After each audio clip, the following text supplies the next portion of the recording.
You do not have to adjust your television sets. That is Luke and Reanna in the corner there. And this is Outlaw Window Cleaner Radio, episode 75, and we are here with Mark and Tim, my co-hosts with the most, and our esteemed guests, Luke and Reanna. How are you guys? Hello. Good. Thanks for having us on, man. No problem. Thanks for coming on. You said this is the 75th or 73rd? 75. 75. Yes. Look at that. We're here for the next 75. We actually spent a lot of time leading up to this 75th episode, wondering if we were ever going to get to 75 episodes. You know what I mean? Because we are a ragtag bunch of folks here. So who knew if it was going to make it? You know what I mean? Who knew? Where are the cats at? First of all, what's up, Lewis? Where are the cats? They're running around here like crazy. We thought that they were coming on, but you guys tricked us. They are not here. How many cats are there, guys? 4. 4? Cool. Yeah.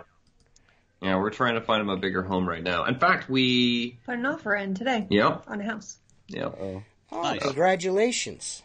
Thank you. It's massive. Yeah, it's 3,400 square foot. So, I mean, it's just a huge upgrade from what we're doing now. This house finally is doing some of that WCR money, aren't you? Yeah. I hear about all of us getting paid off. I'm actually waiting to take delivery on my my new Mustang with the Coyote engine. And I mean, I really appreciate what Chris and Alex have done for me. I've always wanted that Mustang, and they allowed it for it to happen. And I know you guys. What do you guys? Did you say you're buying a mansion, like 7,500 square feet? Man, I mean, that's great, guys. I got to tell you. Say, you only got you a Mustang, we got a Lamborghini, bro. Oh. Yeah, but none of y'all have Gucci shoes, so. Yeah. That's Gucci great. Shoes. Yeah. Why not get a reach it pole? Yeah. Yeah, the, Luke.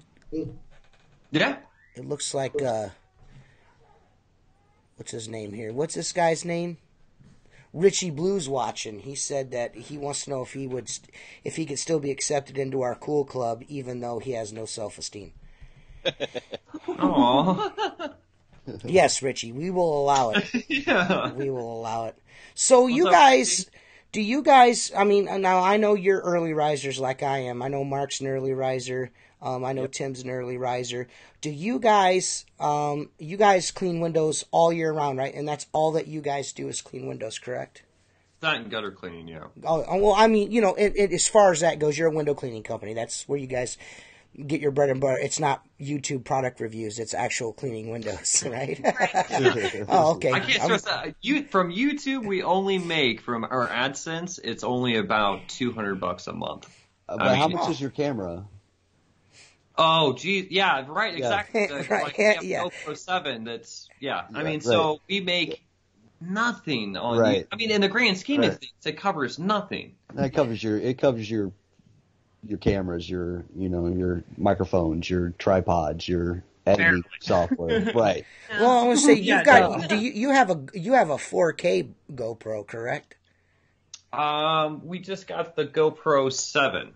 So that's not cheapy. That's expensive. Yeah, but I've always liked making videos. So every time usually I'm a sucker, and every time they make, I try not to get. I do every other version because I found like when they did the GoPro 4 or like the GoPro 5, there was really no big upgrades to it, and the GoPro 6 was good, so on and so forth. So we try to get every other one. So my question is this: Do you guys just shoot film, or do you guys go out during the wake up and like we're gonna shoot video today of cleaning windows, or is it just like you guys just run the camera just whenever? How does that work? It's pretty random. We don't.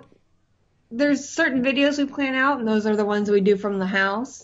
But, like, we just shot a vlog, ended up being a 3-day vlog, and just turn it on and see what happens, you know? And normally something will happen, and that'll be the point of the whole thing. But, like, this last time, nothing happened. That's why we filmed for 3 days? Still, like, nothing happened. So it's, like, it's a lot of time, for sure, just filming and hoping something happens. Well, everyone wants to know how much GoPro's paying you guys for. It's like that was instantly. As soon as you showed your GoPro, everybody that was the comment. Boom! How much is GoPro paying you? So what's up, Jason Snyder, Jonathan Graham, Seth Byers? We got a packed house tonight. All the regular fellers. What do we got? Port City window cleaning. I want it. Ben, that's who it is. Our boss, Chris Lambernides, is watching. Our boss. Thanks for. We all got our checks. I'm looking for a Silver Lotus. Yeah, Silver Lotus. That's what you're shooting for. Mark is going to buy a set of stilts, graphite stilts. That's what Mark's buying with his money. Yeah, I won't need a pole anymore. I can hand reach everything. Yeah. But TJ, you were asking us if about the 4 a.m. Now we call it like the 4 a.m. club because we get up at 4 o'clock in the morning. Yeah. We veered off on YouTube talk. Where were you getting at with I guess what I was wanting to know is what do you guys? I know it's cold out there. What do you guys put in your water? Because that's like the big. I see. Everyone asks all the time. Well, how do you keep stuff from freezing? How do you guys prevent things from freezing? Do you guys use washer fluid or? Yeah, we just use windshield washing fluid. Yeah. Okay. All right. I just wanted to know if I was the only one because a lot of people kind of look down their nose at me when I say that. No, because everyone's always, I saw a guy say this the other day, we'll be a real pro and use methanol alcohol. And I'm like, I want to pull my hair out because methanol alcohol is what is in windshield washing fluid that prevents the solution from freezing. It's just diluted, colored, and I think it's got a pinch of soap in it. That's it. And we don't have anywhere, because we rent right now, we don't have anywhere to store like a big thing of methanol alcohol. Where would you put it? Exactly. So... And it's just a pain in the ass to go and get it, too. So what gas station doesn't have windshield washing fluid? Right. So I would assume methanol is flammable anyway. You don't want to be storing that stuff. That's true. Yeah. And it's extremely poisonous. That's another reason we just don't want a big 50-gallon drum. If we had a shop, maybe, but yeah. Well, even so, I will say this because... I used to clean with it. If you don't use everything, you might as well. You're gonna have to get rid of it because it loses its strength. It kind of, you know what I mean? Really? It loses Evaporates. its potency. It evaporates. Okay. Yeah. Alcohol evaporates, obviously. So it's like chlorine. Chlorine is back to almost water after 30, 45 days. You ever open up a bottle of chlorine that you picked up at Home Depot in a pinch and you open it up and it has no odor? That's because it's old. Yeah. That's a big Senor Waldo. The oldest cat. That thing is as big as you. Bill Jordan said, "What's up, Outlaws? Luke, welcome to the dark side." Yeah, man. They came to the dark side because we've got cookies, man, if you can't tell. We got cookies over here, chocolate chip, oatmeal raisin, we've got it all. You know what I mean? It's cool to be eating cookies and stuff.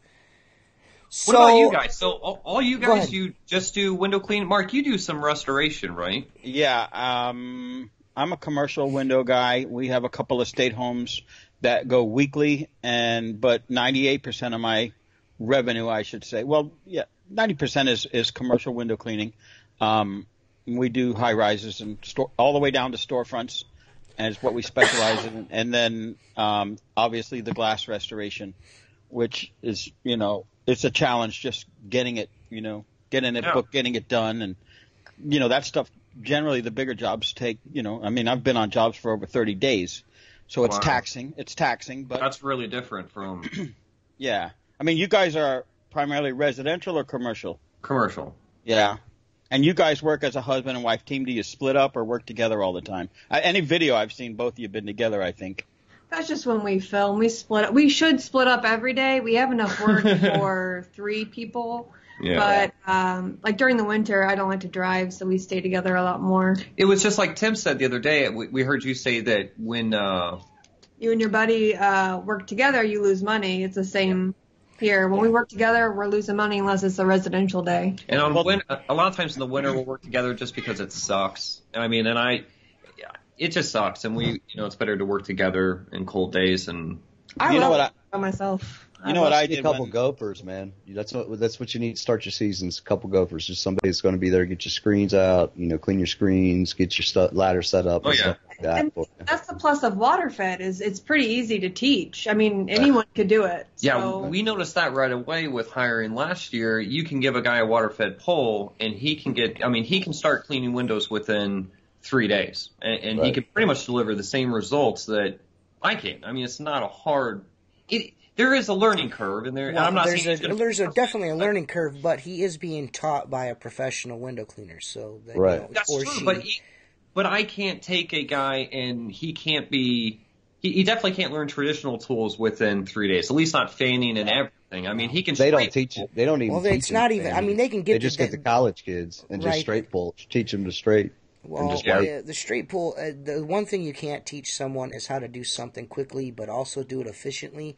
With a good end result. You're not going to teach someone how to do it without having to dick with it for an hour to get one window clean.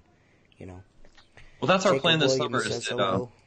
Our plan this summer is to get a part-time, full-time guy. He'll go with me and we'll do residential. He'll do the exteriors water fed. I'll do the inside trad, and then Reanna will take those days doing storefronts. So, and then of course I'll still have to do storefronts is the bulk of our business. So. We only dedicate 2 to 3 days a week for residential.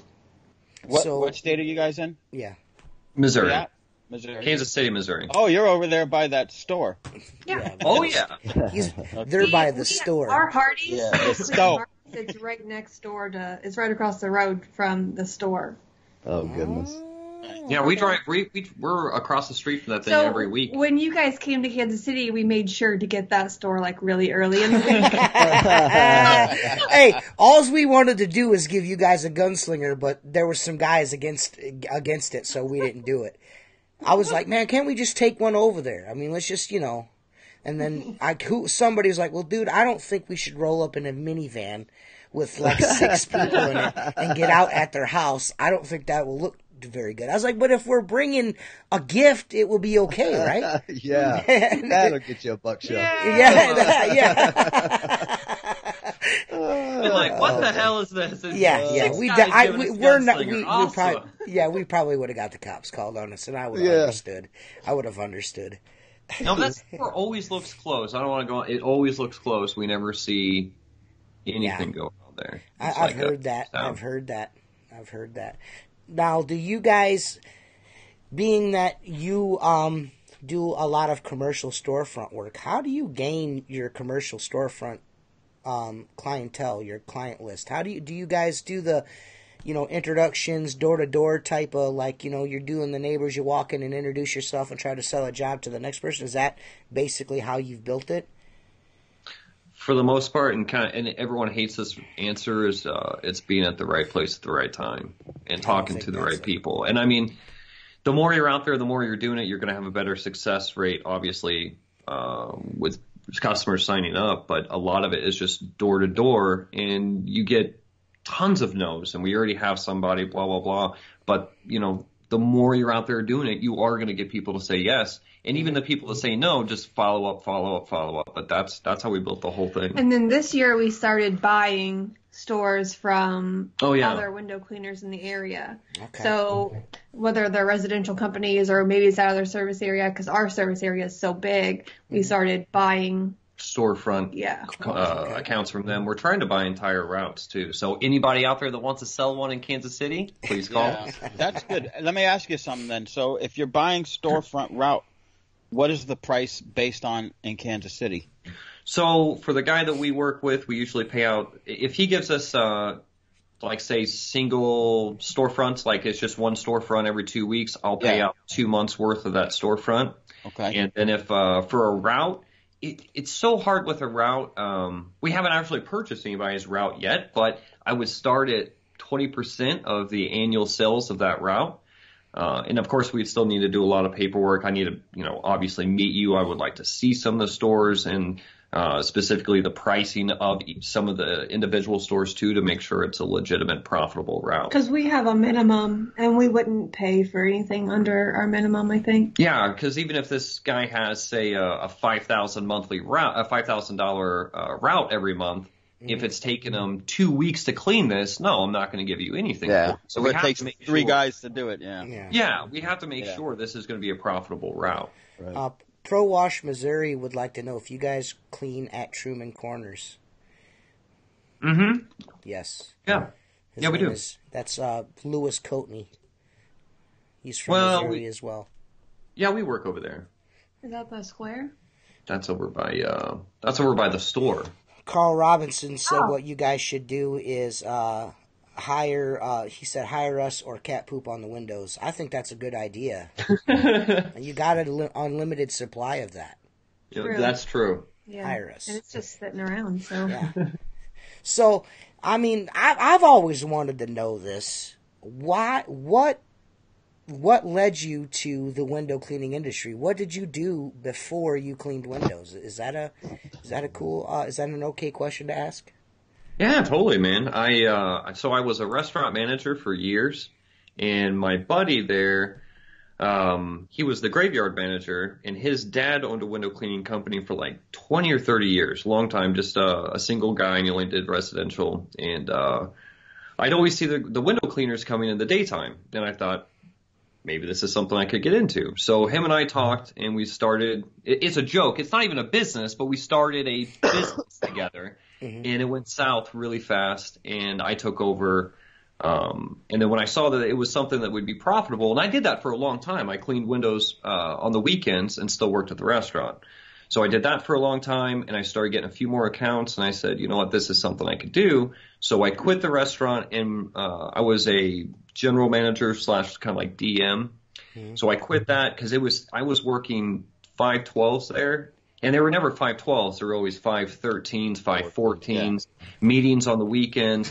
So anyways, I quit that to become a bartender, and I bartended for 2 years, two and a half years, and then I still did, hey, Tim did too.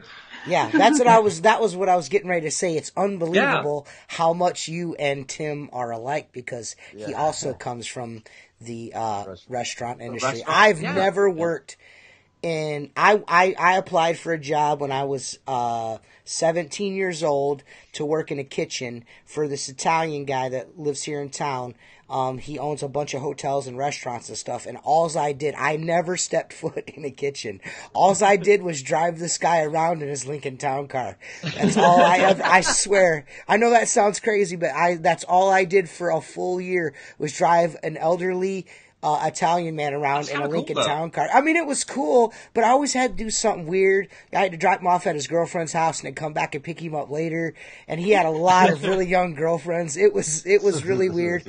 I will say, he would go when I would sit in the hotel lobby. He would have me sit out there, and I would fold napkins, and he would be in the kitchen cooking. But one time I made the mistake of walking in there. I never knew why he was in there by himself. It's because he liked to drop things on the floor, and when he dropped them on the floor, he would just throw it back in the pan. And we'll burn those germs off of there. And I'd never ate at another one of his restaurants ever again. Anyone that's local watching this podcast knows who I'm talking about, and they're probably shitting bricks right now because it's pretty bad. I was a carpenter before, so I never worked in the restaurant industry. What did you do, Reanna? What did you do? I wanted to put in one last thing. When I worked at that bar, and I was working at that bar nights, and I cleaned windows during the day. But anyways, that's where I met Reanna.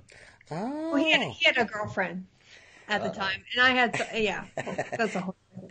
That's how we met, though. Yeah. We didn't. It took years for us to get. Right, you guys don't have to explain it. You get all red-faced. Right before I started working with Luke, I was working at a bar. Before that, I had worked in restaurants, and I'd worked in factories. I had worked at Walmart. I had done remodel. Like, I did so many jobs. I just never really stayed around anywhere very long. So do you guys, from what I see, I can kind of tell just, you guys seem to enjoy what you're doing now, correct? I mean, you seem to enjoy it. I mean, there are some videos that Reanna looks like, dude, if you don't turn that off, I'm going to burn the camera. I'm going to burn it. I'm going to throw it out the window. You seem like you have those days as well. You know what I mean? Just like, I well, there's some days, honestly, I shouldn't be filming. And, that's something we talked about this year. Because it's just the truth. There's some days we're too busy to be doing it. We're, behind in work, and he's like, hey, let's stop and film. And, I want to work. That's why I love working. Yeah. I'm labor. That's what I like doing. Yeah. And so whenever he's like, pause, hey, wait, let me do this. I'm like, I just want to get this done. Take the money, go home. All right. Yeah. Mark always asks us, he goes, dude, how do you guys do that? And get work done? I'm like, well, we don't really get work done when we're doing that. I mean, we kind of do, but we're not, we kind of not. You know what I mean? You're always eyeballing for a camera position, though. No matter where you're at, you're always eyeballing for camera position. Well, and that's why we started doing the vlogs. It started last year because before we tried structuring the videos out too much, and it just took too much to do. And we were like, man, we can't film videos like this anymore. I mean, we just need to film as we go, film what you can, and what if you can't film it, you can't film it, and then we'll just put it all together and see if people like it. And there's so many jobs we don't film at.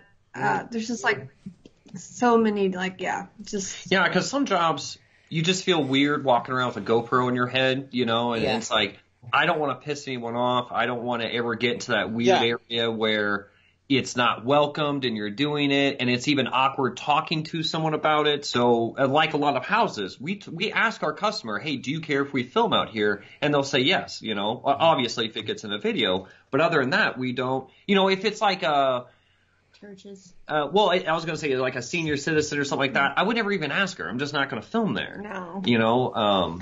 It's just Yeah, it could be awkward. So you wear the GoPro on your head? Oh yeah, you look like a total nerd, man. You look so stupid. Listen. I gotta tell you, my oldest daughter, she's bought me something for Christmas last year, my birthday. She went out and bought me, the head thing, and I just looked at her, I was like, are you, what the fuck is the matter with you? And she's like, what do you mean? I was like, why would you want me to walk around looking like a complete idiot? She's like, well, I didn't think you'd have a problem with it, just because of the way that you are. You don't see. I'm like, well, what is that supposed like? Am I a dumbass? And she's like, no, you just don't care what people think. I just figured you'd be okay with it. You don't know how awkward I feel. When I'm standing out there and I'm, now see, I don't have that. I have that same GoPro that you have there. I think I have the model before that one. But I have a little tiny cube too. I've got the little the session, the little. That's what would be way better. Yeah, for your head, because I can tell you right now. You probably already know, but you look really weird with that on your head. That big ass thing on your head. Let me ask you. If I was Rihanna, I wouldn't even be standing next to you. What about that round one? It's not a GoPro, but I've seen guys with that round one. That's kind of cooler off to the side of your hat. It's not. You know that round one? It's a competitor of GoPro. But that GoPro on the top of your head. There's a round camera, and it just clips on. I would prefer that because you stick out like a sore thumb when you're out there. And if there's customers inside, they're staring at you like, "What the hell is that guy doing?" I've been looking at glasses and everything just so I don't have to wear that GoPro on my head. Tim's always always got the I want to speak to the manager glasses on. So why not have? I can't read the damn comments if I don't have my glasses on. I'm old. Yeah, well, I still like them. Ask Luke where he got the idea to put the GoPro on the pole. Who I got that from was Christopher Dauber. Do you guys watch his channel? It sounds familiar. He's like one of the OGs, man. He was like one of the first. I think he was the first really large window cleaning YouTube channel. And I saw a few of his whacktail videos where he had put it on the pole, and I was like, "Oh, that looks pretty cool. I bet I could do that." And that's one of my favorite attachments for my GoPro, the small one, is to put it on my pole. I call it the pole cam. I call the pole cam and the fathead cam. Those are my two. The fathead cam is when I wear it on my head, and then the pole cam, of course, is self-explanatory. But I like the GoPro because you can set it down somewhere, and I can link it with my phone, and I can check the shot, you know what I mean, and make sure, because I've got a belly, so I like to make sure I try to like hide that as much as possible, you know what I mean, because every now and then I'll reach up and the bottom of my belly will show, and it's so friggin' embarrassing. It's like, man, dude, you know what I mean, I wish I was 28 again, you know what I mean, back when I was in shape, because I used to be in shape. There was a point in time where not round, I know round's a shape, but what I'm saying is not round, but in shape, you know what I mean, like kind of like Tim-esque, like Luke and Tim, skinny, svelte, you know, Mark's short, so you can't say anything. Do any of you guys see a benefit with you know, the whole window cleaning videos that we do on YouTube? I mean, all of you guys and us. Do you guys see a benefit of using that for your marketing online? Like, TJ, I think you said you don't really do any of that kind of marketing. I don't know if you, Tim, I don't know if you use your videos or not. I don't use any of my videos. I just make videos for, if I'm going to use one for Facebook. Yeah. I'll use some of the people. I'll tell you, while you guys are editing and running around with cameras and looking for that angle, I'm soliciting the store that you're setting up for. Oh, here we go! I'm not a YouTube guy. I mean, this is all new to me, you know, and I subscribe to all y'all's channels just to see what's going on. But I was fortunate, and I do, you know, for the longest time, I was like, why are these guys putting videos of window cleaning on here? And not remembering I had mentors in my life that were much older that taught me a lot about the industry, so I didn't need to turn to, you know, YouTube and stuff. So Jason Snyder even proved it right there. He's known me for years. I used to be skinny. It's not a rumor. It is the truth. Sorry, Mark. No, it's all good. We tried to give Mark a YouTube channel. Tim was going to give him one of the Outlaw Window Cleaner YouTube channels. He didn't want it. He's like, I'll just send you videos and you can post them for me. I don't know what I do with it. You know, I mean, I'm being 100% honest. It's all right. You know, You're I mean, old, I just crotchety. my kids. I bought my kids GoPros and they struggle to get videos up, and then I see they're making videos of themselves playing video games. And I'm like, well, who's going to watch this? And they're like, everybody's watching it. And I'm like, okay, I just don't know anything about that. You know? I really don't know. I mean, I think we may have, as a community, kind of met the quota on how many times you can show somebody how to clean a window. Right. You know what I mean? Yeah. The technique videos. Have you guys also seen that? We talk about it all the time, the oversaturation, which, I mean, I'm not, you know, dogging it or anything. I support everyone's channel, but it's like, I remember when I first started the channel, it was really like me, Steve-O, Bob Hatt, Christopher Dauber, Mark Henderson, Tim, I think you had a channel like, but it was Inwind Blades, yeah, like Inwind Blades. It was really small though. It wasn't like it is today. I mean, now you can't throw a rock without hitting a window cleaning YouTube channel with 1 or 1.5 thousand or 1.5 thousand views or subscribers. I'm sorry. I mean, there's a lot of big channels out there now, and it's crazy. Right. Well, I can tell you, the very first YouTube window cleaning video I ever watched was a Bob Het video, a Poles and Blades video. That was the very first one I ever watched, and that was back when he was dog-earing the channels. You know what I mean? Back then, you know what I mean? I remember that. Like, man, what the hell's that? And then I started dog-earing channels. Duct tape, and he was like, "I've got something special, guys." I'm right now in the process of talking to Bob, trying to get Bob to come on the podcast. I would like to get him on the podcast. There's some guys I would like. Yeah, he doesn't seem like he's, you know. I'll be honest, I'll tell you who's connecting the dots is Richie. Him and Richie speak. And Richie's like, you should do the podcast. You know, we pulled a major coup when we got Marcus on. You know, we got Marcus Bay on, but he wouldn't turn on his camera. He won't be on camera. But I was going to ask, how did you do that? He did it with just his little Marcus Bay company logo in the corner. He did it all audio. He would not get on video. He actually turned on the camera by accident, but it was facing towards the table. You know, there is video of Marcus Bay on a dance show back in the early 90s. Oh. We've had our run-ins with Marcus, and we looked heavily into that. just because we were like, who is he? Who is this right. guy? Right. And we went through and he's a mystery man. Yeah, he really is. Yeah. Yeah. He talked about it, and then he put it on the what was it, Facebook? Yeah, it was on Facebook, and the dude posted it on Facebook, and it was, I couldn't believe it. I mean, it's very ambiguous because he's like, I'm that guy right there, and we're all like, which dude? And he never would like pin it down as to which guy it was, so it's still a mystery. That's his shtick, man. Yeah, it's his thing, man. If you got Bob to come on, man, we got to meet Bob when we went over to Belgium, and he is just the most knowledgeable, nicest guy you could ever meet. I mean, he is like just so huggable. Yeah, I mean, he's just a great dude, man. You know who else is very huggable is Mark Tanner. When you see Mark, you just want to grab him. You just want to grab and go. Yeah, he doesn't. How tall are you, Mark? 5'5". Oh. She laughed. She's like, oh, he's just a little guy. That shit was genuine and great because she was like, oh, you're like, you were like you're handicapped. I'm like about 6 foot tall. I'm just about 6 foot. Yeah, dude, she would totally dunk on you, bro.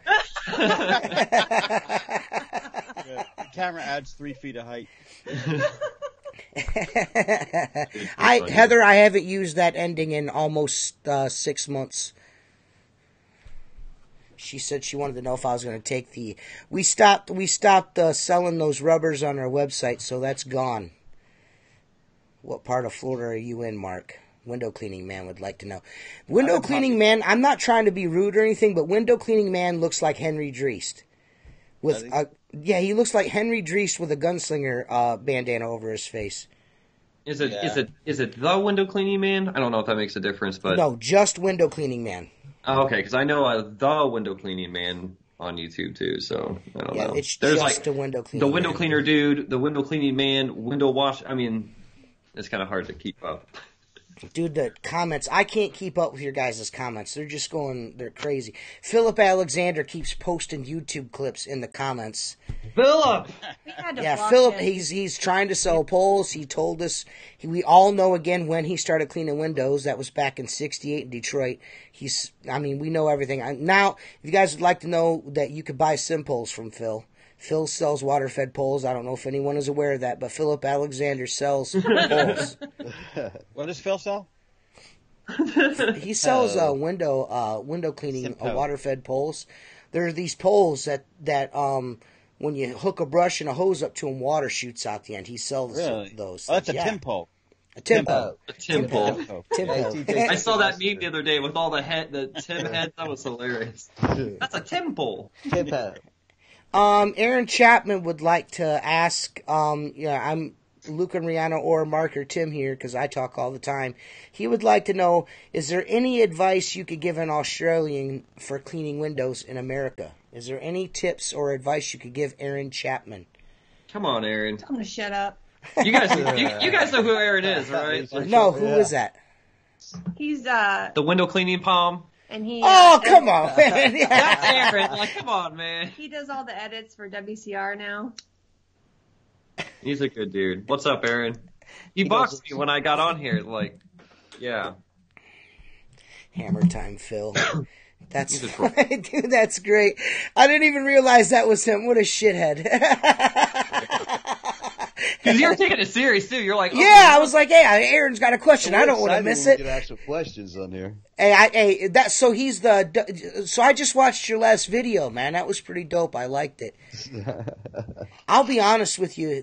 One of the very first videos not one of the first videos, but after, before I started my channel, I actually watched one of his videos. It was the one where he did a very wicked roasting of a certain window cleaner, and I was like, dude, if he can do that, I can do that. Like, I could get on a roast people and too. Here you are. And here I am. That's not, I'm not making that up. Seriously, I watched a few of his videos, and I'm like, well, cool, man, I can do that too. So if you guys want to blame anybody, blame him, because he's the one. I was like, well, shit, I can do that. If he's doing it, I can do it. Shoot. Aaron does a good job of editing. Does anyone have any questions? I mean, I've kind of asked the questions I wanted to know, how they got started, how they film their videos, and all that stuff. Mark, do you or Tim have any questions? Yeah, I got a question. How long you guys been together? We just celebrated our 4-year anniversary last week. The 11th. Yeah. Our wedding anniversary. Wedding anniversary. So we've going on almost 5 years. And what are the goals? I know you said you wanted to bring someone in.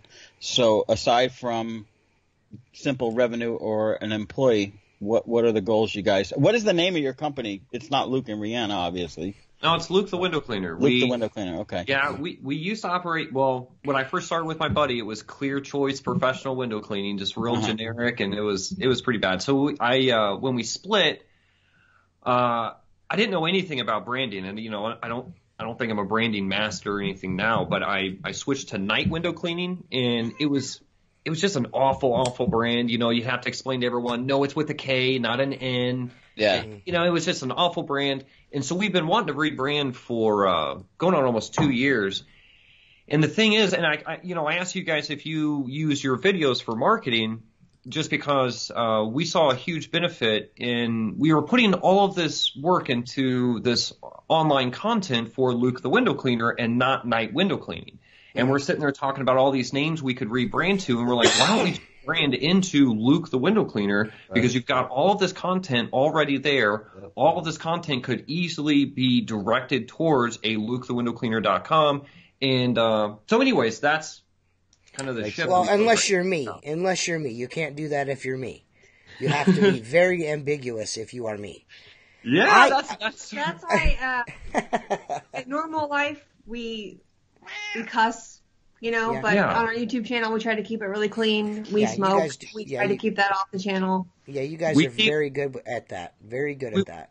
Because we look at it this way, we never know, and customers do come across our YouTube channel and quite often. We've had 2 people hire us because of our YouTube channel. Yes, and so we really make sure we try to keep it as clean as possible, just because I would hate for, the 80-year-old Deborah looking for a window cleaner, and she comes across our YouTube channel, and I'm sitting there, F this and F that, and screw, and that's just for us, because people do run across it. I mean, Luke the Window Cleaner on YouTube is on our truck, so that's another. See, I don't advertise my YouTube channel, but I feel confident with, I'd say, 95% of my customers. If they were to run across one of my videos, they would be like, "Oh, that's just TJ." You know what I mean? Because I'm kind of this. Mark and Tim know, they deal with me on a day in and day out basis. They know this. This is me all the time. This ain't an act. This is me. You know what I mean? Yeah. Well, and the thing is, you really keep the two separate. And it would be hard to find whatever your window cleaning company name is. And I don't want to say it, but I don't even know it. But whatever your company name is, to Squeegee Life or T Squeegee, Clear Views. But you keep the two very separate, so I think it's smart, and it gives you more freedom to do what you want to do. Right. I do, like my Instagram, that's how I market my businesses, with Instagram, geotags, and hashtags. That's how, and the only way that the two are linked is through Squeegee Life, the hashtag Squeegee Life. That's the only way they're linked together. You know what I mean? Outside of that, I don't, people see my phone number and my business, my company logo and my company name on my shirts and my videos. But again, I really don't think, I've got a potty mouth. It's not really, it's not a secret. You know what I mean? Like, I've had wooden windows fall on my fingers, and I've ran around someone's house saying, fuck, at the top of my lungs at once. You know what I mean? So I'm not really afraid to be myself. I've never been...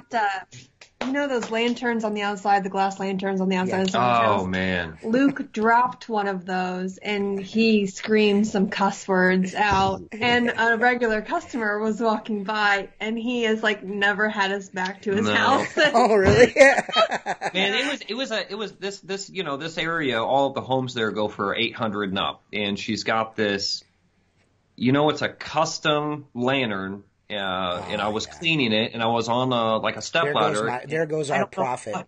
Right. Yeah, exactly. And but the shame was it could not be replaced. It literally couldn't. I mean, because we went everywhere trying to replace this damn thing, and we ended up having to get like a Home Depot lantern. I mean, this is the only thing that was comparable. I couldn't find anything similar to it at all. But yeah, when I dropped that thing, it was, oh shit, goddamn, I was cussing up a storm, and this regular walked by with his son, and I'm like, oh shit. Yeah.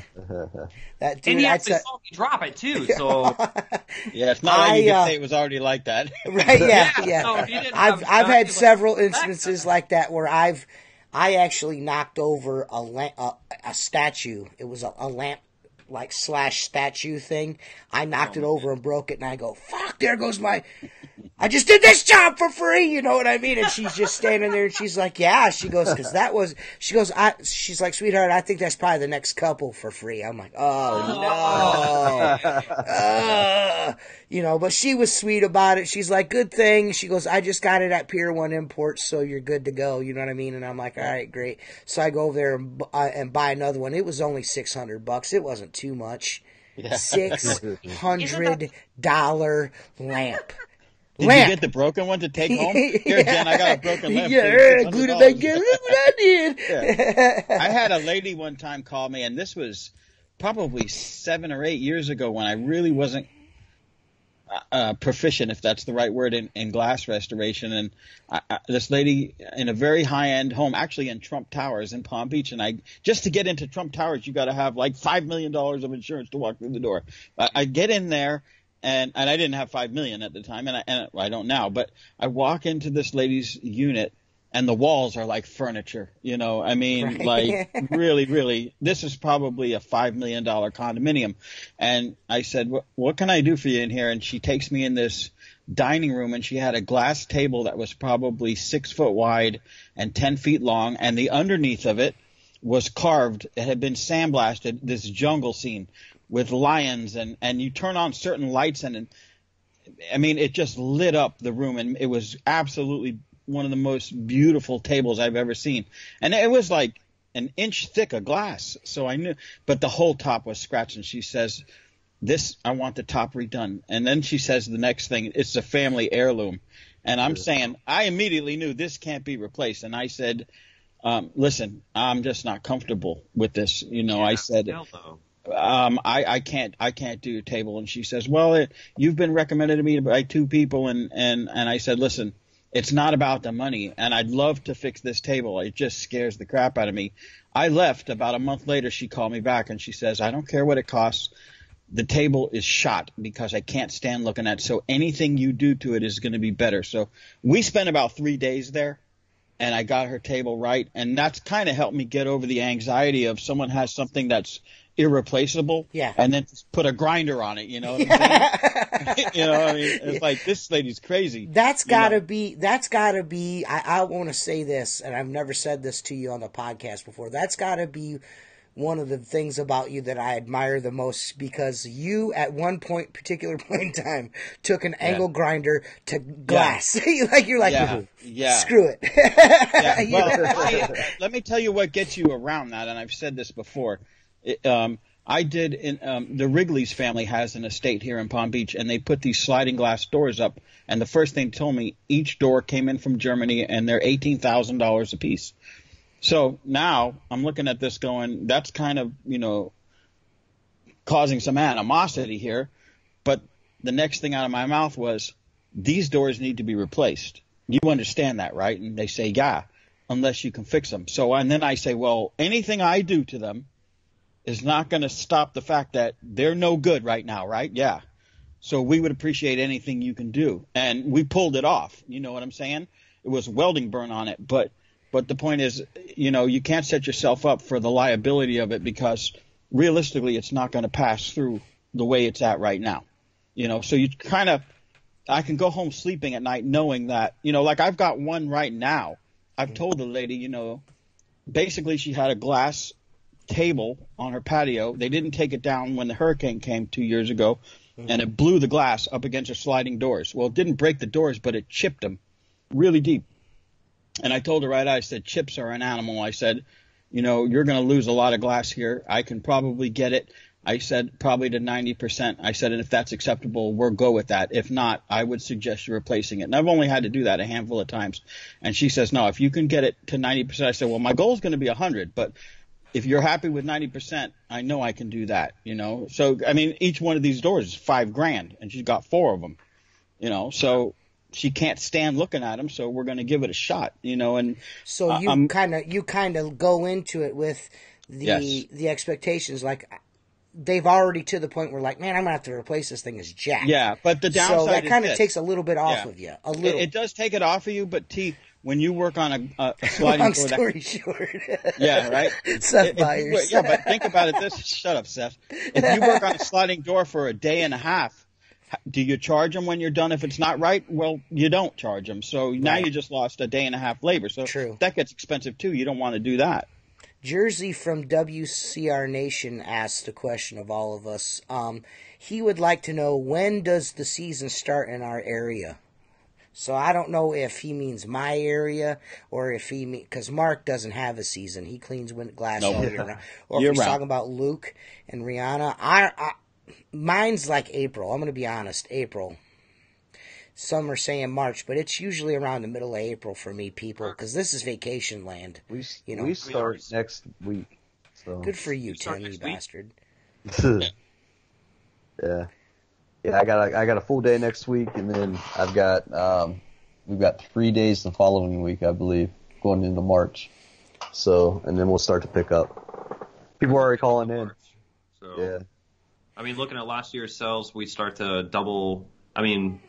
Yeah, we'll double what we're doing now starting in March. So, Port City Window Cleaning would like to know if you guys have started pressure washing in your business yet, Luke. No, there's something we want to add. We really want to get into do you want some advice? washing. Soft washing, not pressure washing. No, not necessarily pressure washing. We want to get say into if soft you're going washing. to do whatever it is that you're doing, make sure, because I added pressure washing. I really not really added it, but really started, putting it out there that I'm doing it last year, and I can tell you efficiency is key. Make sure that it's efficient, because setup kills you. Yeah. Kills you. Yeah. You want to have them hoses on a reel and ready to go, because if you don't, you're going to hate your whole life. Like, you'll hate everything about it. Yes. Yeah, I do. I'm out there doing McDonald's drive-thrus, because I make a lot of money doing drive-thrus and concrete, like dumpster pads. That is like flat work. Oh, easy money. But as long as you're efficient at doing it. Because if you're rolling up hoses and unrolling hoses, it is the bane of your existence. It's the worst. The worst. Our friend Jordy at the Window Cleans, he added pressure washing a year ago, and I mean he's got like legit set up hot water and a reclaim system and all of this, and he scaled it down. Yeah. Because that wasn't efficient. So he scaled it down, got rid of some of the stuff he didn't need. Everyone said, "Oh, you need all this crap." He went and bought it.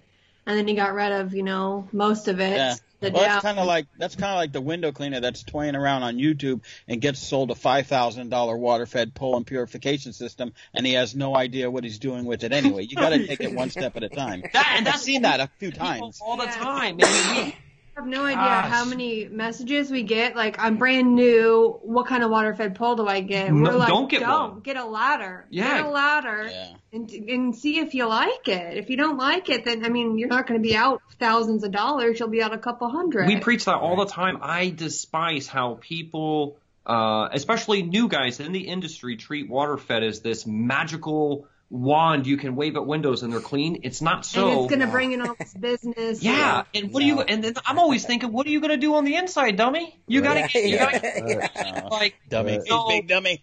Yeah. Well, it's frustrating because I think sometimes people take it as we're trying to like push water fed on, and that's not it. It's not for everybody, and it is especially not a good investment for someone that is brand new and you don't look.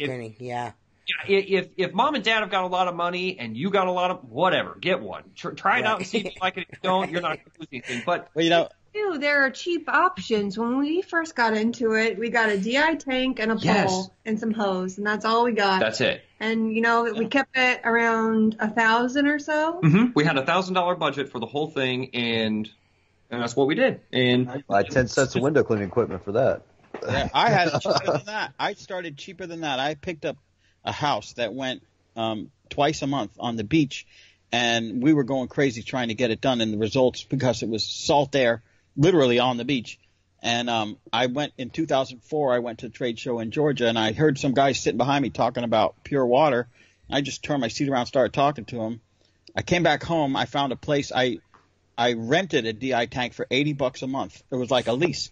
And he gives me the tank. He goes, he says, if you don't like the results or they're not for you, and he didn't have any window cleaners leasing or renting tanks from him. They were all car wash guys. He says, just give it a month, and if you like it, it's $80 a month until you get the money to buy one. And I'm not kidding. I went to the auto parts store and I bought one of those car wash brushes, the aluminum ones. That'll work.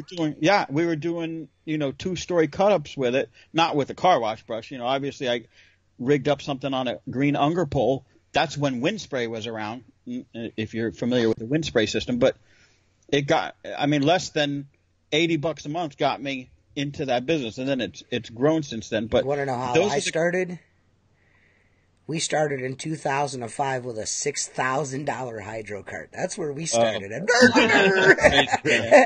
I shit you not, the first 2 years we had that thing, it sat in the shop. We never put it in the back of the truck because we had 2 Aquaglass fiberglass poles, and they were the worst shit ever. Using those, that's why my shoulders don't work good anymore. Well, that, and I would take the long 48-foot pole, one-handed like this over my head, because I was like, man, look how awesome, look how buff I am. You know what I mean? Yeah. And then we'd do contests to see who could stand the pole all the way up from the ground up by themselves. We'd bet paychecks. You know what I mean? I always won. You do a lot of water-fed work? I do a lot of water-fed work commercially. I do a lot of commercial glass with water-fed pole. I looked at water-fed pole not so much, because I can clean windows quickly traditionally, going up and down a ladder. I have no problem with that. I look at water-fed pole as more of like it's making me 2 people, or you know what I mean? Like I'm doing the work of 2 people. So on large commercial jobs, which I've done a few videos on these commercial jobs that I do that are very, very big jobs, I can do those in the same amount of time as a guy that rolls in with a 10-dude crew, and I'm doing the same amount of time, less overhead, and the windows look just as good, if not better, because there's some spots that they just don't want to get up on a ladder, or they don't want to rent a lift.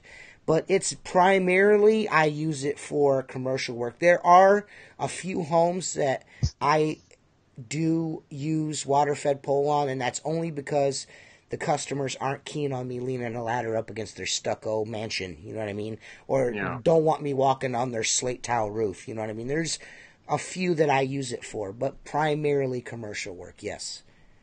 And Tim, you said that you didn't really like the results, or because I heard you guys talking the other day about it, and I was just curious because I thought you were getting into it, but then I didn't know if it's I was going to, but it's just retraining yourself. I mean, I've been doing this the same way for all these years. It's just I can't retrain myself. We do a lot of windows have oxidation. You know what I mean?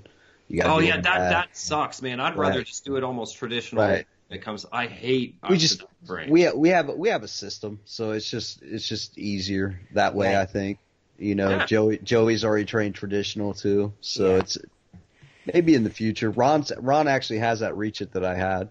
And he that's the guy that trained me in window cleaning, and he bought a DI tank, so he's got a couple big complexes he's going to try it on. So maybe take the price out of the lift, because lifts are skyrocketing. Right now. I don't feel the pressure from lifts, because my cousin owns a rental company and he has his own lifts, and I get them for free because I'm spoiled like that. They jacked up $300-400 overnight. They're not cheap anymore. It's weird how that worked too here in Ohio. I don't know why. But I don't know if building boom. Your Home Depots down here. No, they don't. I have 3 local. They've got 50-foot tow behinds. They've got 30-foot tow behinds. Now the only problem with their tow behinds, they're only electric, so they're really slow. They're really slow. We don't. The Home Depots around here don't rent lifts. Ours don't either. Yeah. Do they got bobcats and trenchers and all that? No. Yeah, that's why you go to a business like my cousin owns, an equipment rental company. Right. Yeah. Because I think it has something to do with OSHA and state laws and insurance and all that. There's something weird. Florida, that's just a bunch of hillbillies down there doing hillbilly shit. Dude, when my lift was down for a hydraulic issue, I backed into Home Depot because they had a 50-footer sitting out there, and I was like, oh, what's this going to take to rent? I walk in, show him ID, give him a credit card. He hooked it to my truck. It was $300 for 4 hours. It wasn't bad. It got me through a job, you know. But I think this is a window cleaner saying when my lift was down. Mark my owns his own lift. I've been doing it longer, almost probably long as all three of you put together, or all four. Well, what I was going to ask you guys too, do you guys think the whole debate over water-fed and trad is kind of silly? Like, I personally just think it's a ridiculous argument because I see it all the time in the industry on Facebook and YouTube, and I think it's a really ridiculous argument just because they're both different. They're just tools that could be used. Yeah. And the biggest thing of water-fed is knowing when not to use it. Exactly. Yes. Exactly. So you're right. No, it's that's just like that's one of the most solid. ridiculous arguments in the world. It's like arguing, is a screwdriver better than a power drill? It's like, people ask us, like, why don't you use it on, like, churches or, you know, your restaurants? Storefronts. And it's like, that doesn't make any sense. No, not really. It's so much faster when you can just do like small things with hand tools. Mm-hmm. Yeah. Yeah. To me, it takes you longer to get that water-fed pole going than it does for me to just squeegee the window. I mean, you know, unless you got 14-story Burger Kings that you're doing, you know what I mean? I just don't see any use for it. You know what I mean? Honestly, if I'm going to be there a couple hours, then then that's one thing. But if I'm just rolling up on AAA, a storefront, or Progressive Insurance or Verizon Wireless, I'm not going to get out the water-fed pole system for that. And then I tell new guys, is it even worth the filters that you're using? Yeah. I mean, you got to look at it that way too, because if you are running a DI tank and say you're in an area like us, we have our TDS ranges anywhere from like 250 to 300. It's pretty high. Is it even worth getting it out and using the damn thing? Did you see that comment? Listen, Luke, you nailed it. Wait till I get the water-fed pole vacuum to work inside. We can't wait either, Phil. You gotta get to work on your van. Luke nailed it when he said, and I've said the same thing, knowing where and when it's effective. Because I can tell you this, you can take a water-fed pole with any brush, and I don't care about the big debate over the brushes and the bristles and the scrub pads, and put it on a greasy handprint on a storefront, and that handprint is going to laugh at you and go, what are you doing? You're just moving me around. That's what we say all the time. It does not do well. It's really knowing when not to use it. Because we were guilty of that. When we got our water fed, we wanted to water fed everything. I mean, can I water fed that? We went crazy with it. It's going to cut your time. It's going to make you more money. It's going to do all this stuff, and it's just not there. And it's a tool. It's a tool that you can use. I feel like we as YouTube window cleaners and stuff like that have a responsibility to let people know that are new to water-fed pole window cleaning that, you know, it's not going to do all the things that the manufacturers are telling you that it's going to do. It's not going to make you more. It's not going to do the three whatevers, the three S's, safer, better, faster, all that ridiculous shit. You know what I mean? That two-pass window cleaning shit that you see guys do, where they go up, down on a window. I'm like, clean. No, it's not, dude. I hate that. There's no, man, that whole one-pass crap is the most bogus thing. Yeah. Like, I really do hate that because, again, it kind of lures in these guys that have never cleaned windows, and they're like, wow, why would I invest in squeegees when I could just wave my magic wand and everything. Ta-da! We know reality. We know reality of every year. We know when it's time to build our YouTube channels is this time of year because you're going into spring and everybody becomes a window cleaner in spring, and then most of them are gone in the fall. And it's the same. It's the same routine every year. Yeah. Eventually, these guys are going to keep buying this equipment, and this equipment's going to go for real cheap on eBay and shit like that. Like Mark Tanner. Mark Tanner got like a whole. That shit. Right. I got it coming right now. I got 2 minis and a pro coming right now. And I mean, I'm not kidding. It's like, don't get me wrong. If you are serious about window cleaning and you're already invested in it, you know it's something you're going to do. Yes, adding a pure water system and a carbon fiber pole. I'm not saying it's going to take your business to the next level, but you can find it extremely useful in a lot of situations to make more money. And, we haven't even talked about the liability. That's why I use a lot of houses, because I get sick and tired. If we're doing 4 houses in a day, I don't want to be on a 20-foot some ladder all day long, cooking in the sun. I hate it. I can't do it. I don't want to do it anymore. It sucks. That beard, man. It's the beard in the summer. I'm telling you. Yeah. I mean, it's a great marketing tool, your beard, but in the summertime, I could see where it's a hindrance. You know what I mean? Hey, I could send you one of these. I got a Luke beard here. I could send you this for the summertime. The classic beard. No, I don't see a difference in the summer. I really don't. They say that it keeps you cooler. That's why all the listen. I wouldn't know because I can't grow one. Guys got the big beards. Yeah, well, I'm only picking on you because I can't grow a beard. So that's my problem. I just can't grow a beard. I can tell you right now, cleaning windows for as long as I have, and we had the water-fed pole system. I was always the one. When the guy I used to work with, my best friend, his brother owned the business. We worked together, me and his brother. And we'd go out window cleaning. We'd have the water-fed pole machine in the truck and the pole strapped to the ladder rack. And I was always the one that like, man, he's like, we're water-fed poling this. I'm like, dude, I'm just getting the fucking ladder out. You know what I mean? Because it was always like, it was always a first-time clean. He didn't want to get on a ladder. Yep. And I'm like, dude, we're gonna do this with a water-fed pole, and then we're gonna go home, and then your brother's gonna call us, and he's gonna be like, you gotta go back. I'm like, and he's gonna be like, well, why do we gotta go back? Well, because she's not happy. Yeah, because they look like shit. You know, you know what I mean? And every time they were right, because they looked like shit every time it's terrible. I know Philip's watching, but I'm going to say it anyway, and it's not against Phil, and it's not against any of these other guys that are selling a product.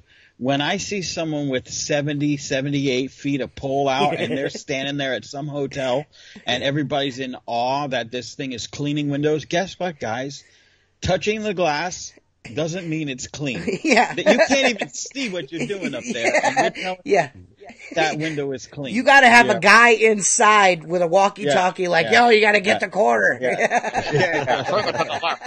Over. A little over to the left, to the left, to the left.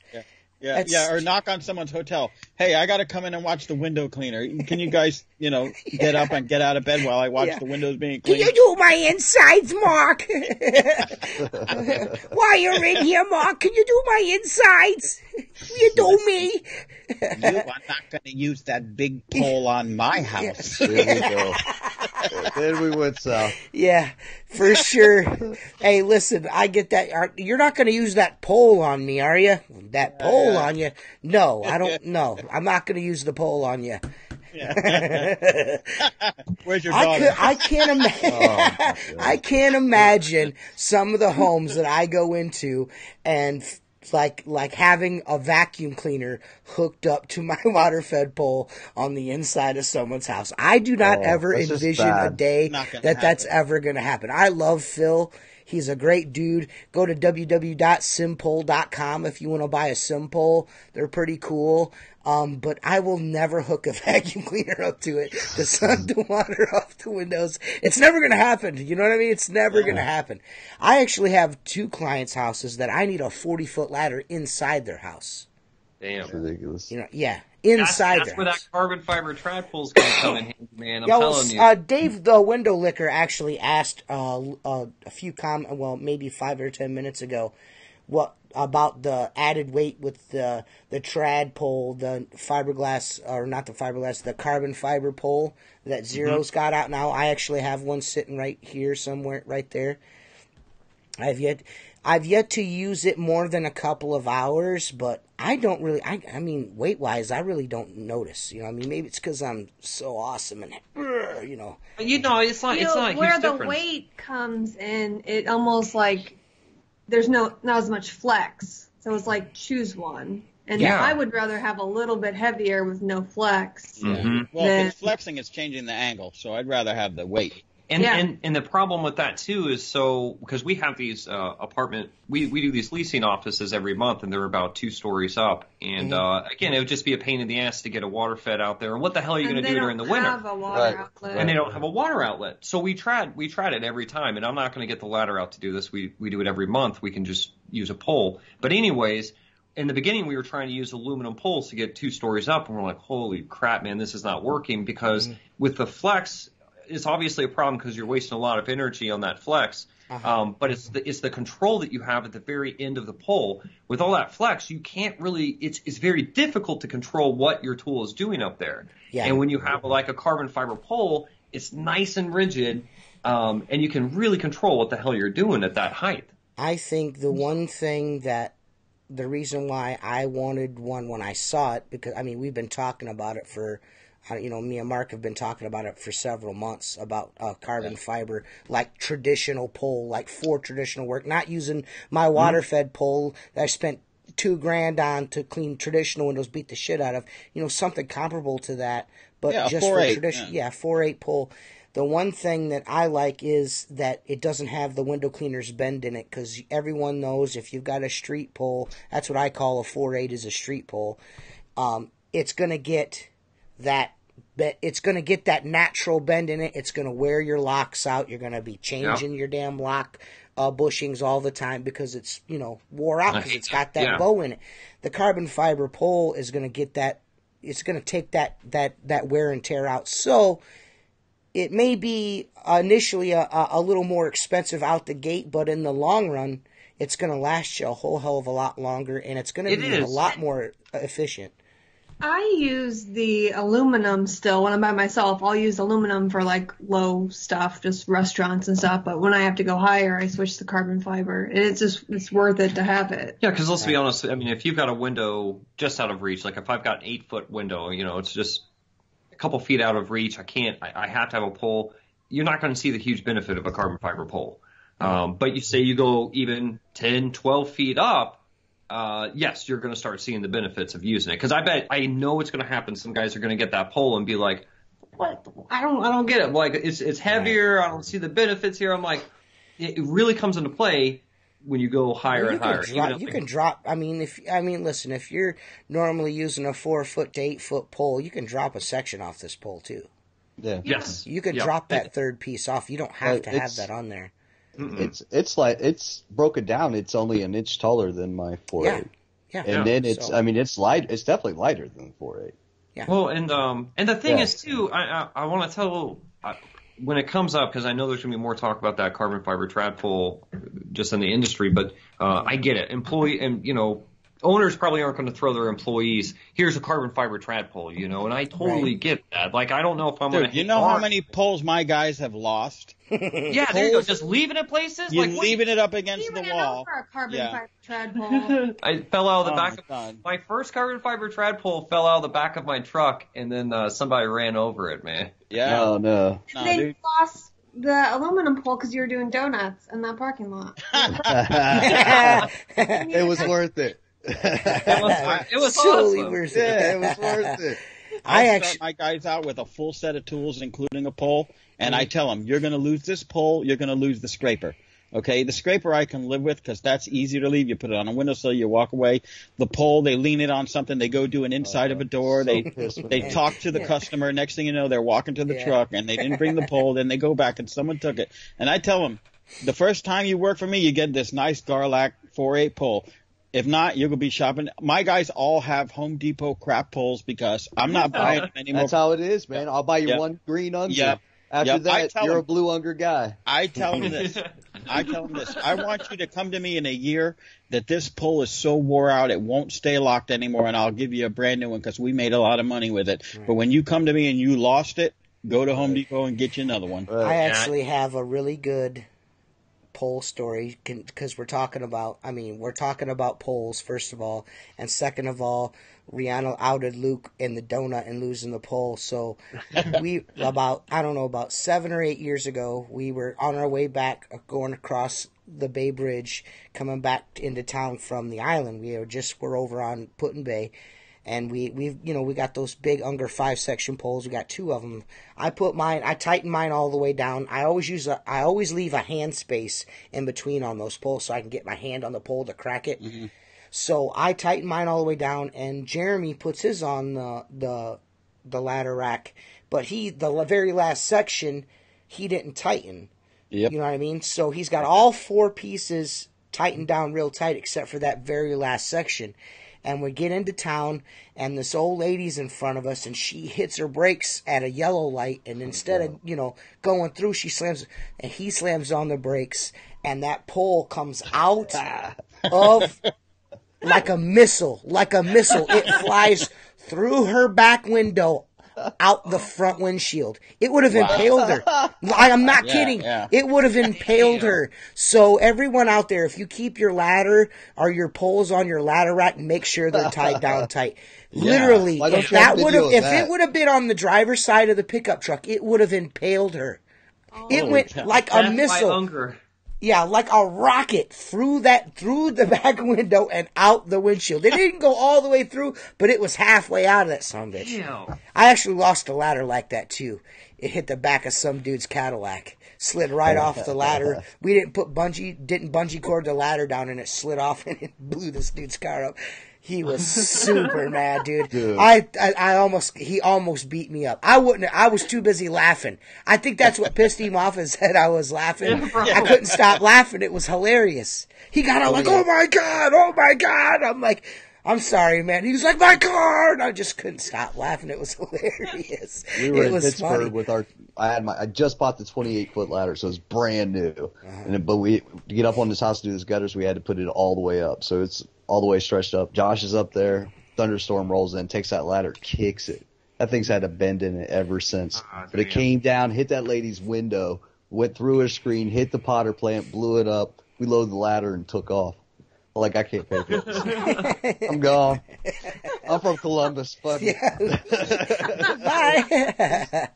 So, we've been doing this for an hour and 15 minutes. I don't know how much longer we're going to have Luke and Reanna with us. I know they said they got to go to bed, because they got to get up early in the morning and clean windows. I'm just kidding. We have another snowstorm coming Tuesday. Oh, good for you guys. That means you're sending it our way. Yeah. Thanks. We appreciate it. Did you guys see that? What was it, like a 30-car pileup over here on 70? Yeah. Oh, God. There's a Facebook video going around, and you see these cars, man. Did you see it?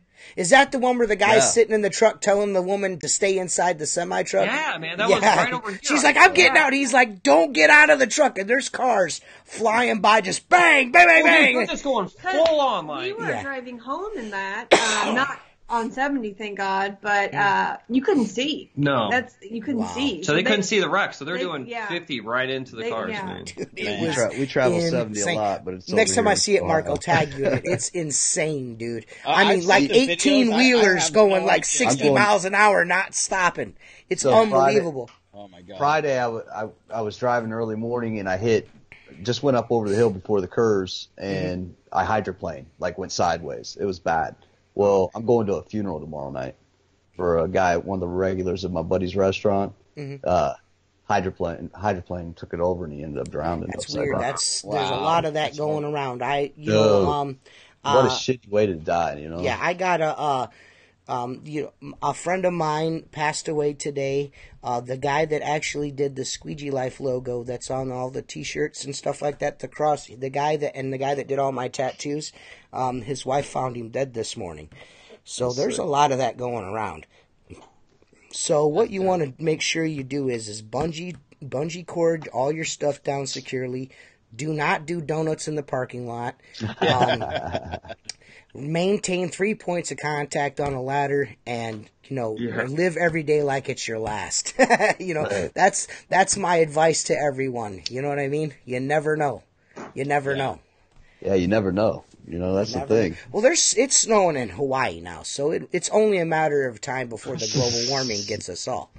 You know what I mean? It's going to happen. Well, I can tell you that. People here in Florida can't drive when it rains. I couldn't imagine what would happen. Dude. Yeah. Listen, there's people that are born in the cold that have not missed a winter in 50 years and still can't drive in the snow, dude. Yeah. Oh. Like I'm the type of guy, like if it's snowing, there's 6 inches of snow on the ground, I look at my co-pilot, I like hold my beer, watch me do this. You know what I mean? Like but there are people out there that are like 5 miles an hour. You know what I mean? Like in full-wheel drive pickup trucks. You would think that people here would know how to drive in it, man. But I mean, it happens every damn winter, and everyone's like, "Oh my god, I don't know what I'm doing." Yeah. Rihanna's looking at you like, when am I going to get a Cheap It sticker? Never, man. He only has 500. I only have this many of them. I don't have enough. I don't have enough to just hand them all out. You know what I mean? I told you I'd buy one, man. I've got. You don't have to buy one. We're not profiting off of these. These are just to be trolls. We're just trolling it. Can you guys know how we film in our truck, or at least I don't know if you watch the video, but we film in our truck a lot.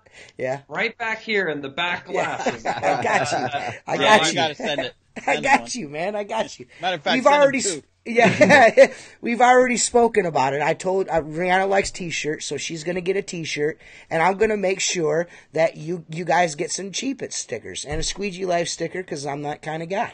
You know what I mean? Well, that's cool, man. Thank you. Everyone needs a Cheap It sticker. I've already planned it out, man. I'm gonna clean that up right back there, and I'm gonna. I might even put like glowing lights around it or something. I love it though. That's cool. The cat is hungry, guys. That's what Horatio said. Your cat is hungry. That's why it keeps meowing. So is there anything that you two would like to ask us? Because I know, like we said, you guys said you didn't know how long you would be able to be on with us today. So I want to make sure that we don't leave this podcast without all of the questions being answered and asked. I would like to ask, what is your guys', do you guys have any plans for Outlaw and for the podcast moving forward? I know we have spoken quite a bit about, we're thinking about doing an Outlaw window cleaner jamboree. I know that sounds so whack, but like we're legitimately thinking about just having like all, like an unconventional convention is what we're thinking about doing. Well, let's back it up. We all met for the first time, except for Tim. But we all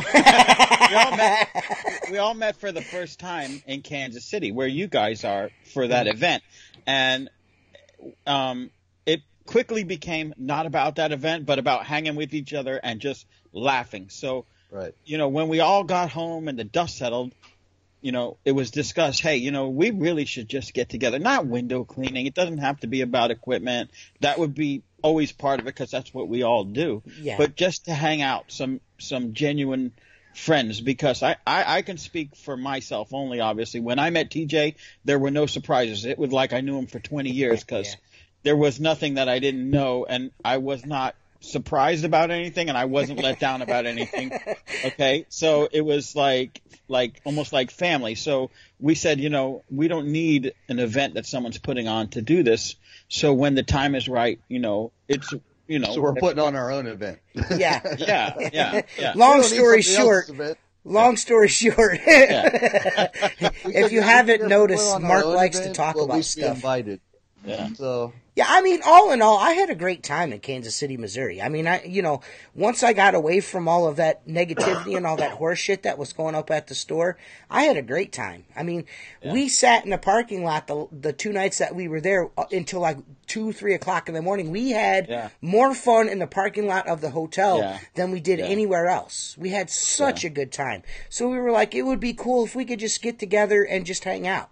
You know what I mean? So that's one thing. We also have something else in the works, but that's hush-hush. But you guys will know about it soon. Everyone will know about it soon. It's going to be super cool. I think everyone is going to like it. It's super genuine, too, and no one's going to be able to knock it. That's how cool it is. Everyone will want to be involved. Yeah. Everyone will want to be involved. It's going to be cool as shit. So, well, let us know if you guys do the big get-together. I mean, if you do it in Kansas City, we'll obviously go. Well, no offense, dude, but we ain't going back to that. We're not going back to Kansas City ever again, dude. We're going to do it in the shithole of Ohio, probably. Yeah. It's going to be different places. We're planning to do more than one. And Florida the following year or something like that. Cool. It could grow bigger and bigger and bigger. Oh, yeah. That's what we were thinking. Even if it isn't a big deal, right away. I mean, it's not like we're trying to get a bunch of vendors together, and and we're not. Yeah, all we're trying the to do events. is just the vendors get are window just cleaning. walking and mingling anyway. Just Yeah. let them walk and mingle with us, and if they want to show up, they can hawk the product if they want, but there's just no set itinerary. Yeah. We just figured we'd be like, hey, we're gonna go to this town and we're gonna get rooms at this hotel and just let it be organic and just hang out. Well, the best thing about the IWCA convention when I went there was like just picking everybody's brains, and that was the after hours. Sure. It wasn't anything to do with the convention. It was sitting there drinking beer and just shooting the shit with other window cleaners that are doing the same thing every day, getting their ideas. You're giving them your ideas. I mean, we had so much. I mean, there was like David Casnuccia, Joe Hardy, me and Mark, Jason Snyder, Josh was he spent more time sleeping than he did anything else. Yeah. We all got together in a minivan and went to the Airbnb and were spraying fart spray in the Airbnb. I mean, we were just, it was juvenile, of course, but we had so much fun together. Yeah. Well, you know what it was? It was like a bunch of 16-year-olds that actually had a few bucks in their pockets. Yeah, finally, yeah. Our summer job finally paid, and we all got together. The only thing we were missing was bubblegum and some video games. That was all we were missing. I got to say this because I think a lot of us had a very similar sense of humor.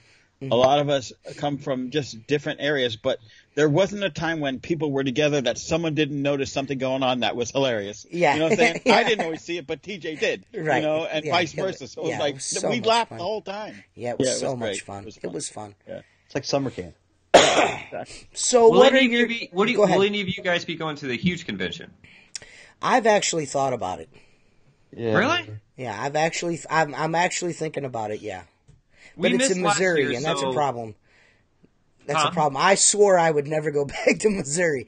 I would totally be going against what me and Josh made a pact on the van ride, 12-hour van ride back to Ohio, that we would never go back to Missouri.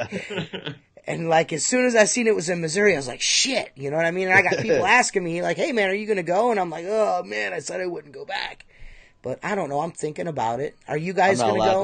I'm not allowed to miss anything anymore. Yeah, so Tim's got to go. TJ goes. So wherever I go, Tim has to go. I go where TJ goes. Yeah. I don't know if you guys have noticed, but we roast Tim all the time about not going to Kansas City. He gets from everyone, like strangers roast him about it. So it's he's got to go. He can't do it no more. Yeah. That's great. Are you guys going? Yes. Yeah, well, it's only, I think, 2.5 hours from us, so yeah, we'll be there. That's cool. Well, I drink a lot of Bud Light. So. Yeah, and you don't have to pay for anything. You don't have to pay for anything. You don't have to pay for anything because, WCR pays for everything. Yeah, so right. you guys are good. Yeah. They'll have the presidential suites for us. Yeah. They're going to shuttle us from Kansas City down there. So. Yes, limo is what I heard. Is WCR sending a private jet out to Florida? No, they're sending a private jet to Sandusky, and they're going to. We all got to meet him. We all got to meet in Sandusky. No, we don't fly. Yeah, I'm never flying, man. Fuck that. The only way I'm flying is if I'm going to Richie's house. Oh. Yeah. Go ahead. What'd you say, Reanna?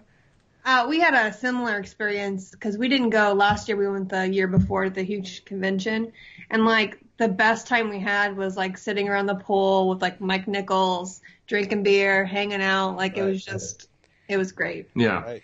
Yeah. Well, I think a lot of people miss that because obviously the people that are putting on these types of conventions and like even when people see you guys, if you do your meetup, they're going to see it as, oh, what's the angle? What are they trying to sell me? And they when you do go to a convention like the huge convention, it's not so much about the classes or the trade show or whatever, but it is cool to finally meet up with some of these guys that you've been talking to online for years and just, shoot the shit with them and get a beer and just talk to them. And it doesn't always have to be about window cleaning. Right. I mean, that's what I was getting ready to say. I mean, you're going to a window cleaning convention. You are a window cleaner. Is this all we're going to talk about? Is cleaning windows? Yeah. I can honestly say this. When we were in Kansas City, we did not talk about cleaning windows one time outside of that store. We didn't. everything but window cleaning. You know what I mean? We were laughing at man bear pigs in the parking lot. We were spraying fart spray on people's beds. It was great, man. It was great. Mark almost puked. We went looking for Bigfoot. One time when we walked into that store, there were a bunch of guys cleaning windows. We didn't even really break stride and just walked right by them going, they're like, look at my technique. Yeah. Goodbye. They were timing each other to see who could clean the storefront the fastest. And somebody walked up to me, they hand me a washer and a squeegee, and they're like, here. And I'm like, what's this for? And they're like, we'll see how long it takes you to clean the windows. I'm like, who's paying me to do this? And they're like, what do you mean? I was like, that's like at least $25 right here for the outside of this. I mean, it's the only time I remember met Mark, and I don't remember it because I was so flipping hungover. Yeah, you were wasted.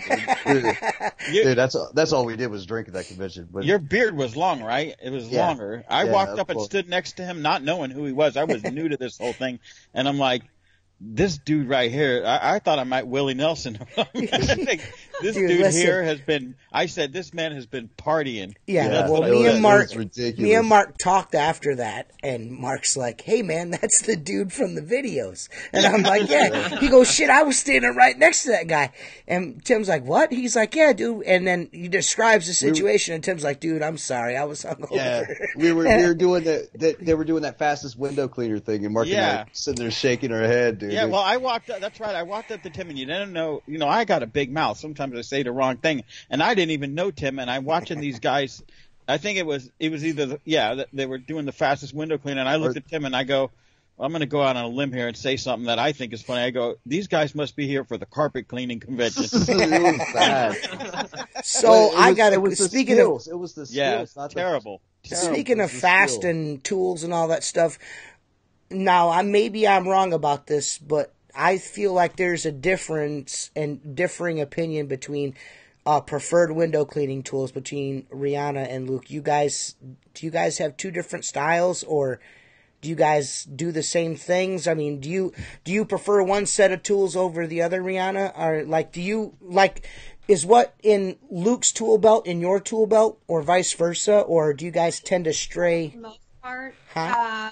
there's just a couple differences, like buckets, washer sleeves. I mean, but I think our technique is different. Like when I work by myself, I do a lot more straight pulls. And I think Luke's started doing more straight pulls here recently too. And when you watch us in a video, you think, oh, they clean windows the same way, but we actually don't. My pace is completely different from Luke's, because my pace is more like I got to do this all day. And Luke starts out like real strong. That's the worst. On the phone. Yeah, that's the worst. And so, like, when I work by myself, I started doing, like, you guys know I use an 18-inch accelerator, but I'll just go all the way to the bottom now. Mm-hmm. So I'll just clear each side, fan all the way to the bottom. But, like, a lot of that never makes it in videos because we don't really show us working by ourselves. And then I'm always screwing around with new tools. So I shouldn't be, but I'm always screwing around with some kind of new tool I want to like it, but then end up, I just hate it. Like, I can't do it. I really want to like the Unger Ninjas. I love Unger, and I really want to like the Ninjas, but man, something's just off with them. Like, I put them on my belt the other day, and I'm like, damn it, I should have stuck with the Super Channel. I can't do it. I'm a Sorbo Cobra guy. I cannot do the Ninja Channel. I just cannot. I can't do Sorbo Cobras. I can't do that plastic tip. Yeah. There's something about it. Yeah, there's something like, I don't know, man. It's just weird. So I'm doing that. I'm always putting something weird on my belt. Some of us are super pros and some aren't, right, Mark? Yeah. High five, right, Mark? Yeah. I'll tell you what, Luke. I'll tell you what, Luke. There was a long time. My father taught me this. Any new tool that came out, we would buy it. Oh, it's fancy colored. It's got blue end clips. It's got a pink handle, and you buy it, and you're like, this is the best thing since sliced bread for about 2 hours. And within a week, it's sitting in the box. It's sitting back, and then you go back to what you learned on, or what you're comfortable with. Look, I've always been a firm believer, and there are better quality squeegees and new things come out, and some of them might be good. But if you have to rely on colors, and we'll buy everything all over. Everything. That's all they got to do. But seriously, if you have to rely on an adjustment to a piece of equipment that's not really changed in 50 years, then you just need to change your technique to learn how to use it. Like, I had a guy working for me that I work with at another company, had 50 years of window cleaning experience, brass channels, brass handle, no rubber grip, and the guy could clean a window better than anyone I've ever met in my life. Never a drip, never a run, no bleed backs. I mean, very, very rare, I should say. And it's like, he's like, about 30 years it just came to me. I'm like, you know, and instead of beating him up, because everything's a competition between guys, you learn to extract information from him to make yourself better. So, like I said, these guys that just run out and dump a bunch of money. The good thing about window cleaning tools is they're cheap. You know, I mean, I bought certain squeegees I didn't care for and handed them off to the guys, and they didn't like them, so we put them on you know, in a box, or I give them away. If someone wants one, here you go. Pay the ride. Jonathan Graham just got a wagtail from you, didn't he? Yeah. I never used that wagtail. Never. Horatio Casalgrande wants to know, what's your favorite scraper? Triumph, Unger, or Pull X, or something or other else? I like the Triumph. I go back to the Triumph. I'm a Triumph Z40 guy. Well, I like the Unger. I like the Unger with the pivot head. Yeah, but it gets sloppy. It gets sloppy and it's heavy. Yeah. You know, I just go back. I like the weight to it. I don't know. That's my favorite part of it, is the weight to that scraper. I mean, besides the pivoting head. We've been taking tint off before, and we've cracked a couple of those Triumph ones. That's why we stopped using them. Yeah, because that's because everything bunches up inside the. Drives me fucking nuts. I hate that. Yeah. I have a scraper just for pulling tint and shit. Yes, I have like 3 of them now, because I mean, every time we end up screwing up a scraper, it becomes a tint scraper. Yeah. The scraper is one of the most abused. Yeah, and one of the most, I don't know what I'm looking for, but, you know, it's going to be the one thing you're going to replace the most. You can keep a squeegee. I've got squeegees that are 15 years old that they might look beat up, but they still work good. Right. But scrapers, you know, 6 months if you're in a commercial setting, if you do a couple tint jobs or scrape jobs or construction cleaning, you know, or if you got holiday paint. Yeah, they just get beat up. They're disposable. I keep 3 or 4 on hand at all times, just because I know I'm going to throw one away at some point. The one that gets me are the new advertisements for like McDonald's and Burger King, the vinyl with the holes in it that you can see through. That perforated shit. Yeah. When you get that off, I want to throw a hand grenade at that shit. Yeah. Yeah, and then it breaks off in a million little pieces. Yes. I hate it. Ground's wet, broom don't work. Yep. Yeah. I've got a Whole Foods that loves that. You wash the outside, there's about 40 pounds of soap inside the little dots, and you're wiping and smearing. And I'm like, what am I doing with this? Yes. Not a fan. Yes. Mark is Seth Byers' hero. Fernando Trevino says, "What's up?" I'm not gonna. I appreciate that question. S Plus General Liquidator. If you don't watch either one of our YouTube channels, come on. Luke uses a liquidator. That's not. No. I hate the liquidator. Both. In my opinion, both are junk. I mean, that's my. No. Attaboy. What's that thing you're always using doing the flippity back and forth doodah? So I just use the handle and that pad, but I'm always using a standard Ed stainless steel channel in there. Oh. So I don't use, because the liquid.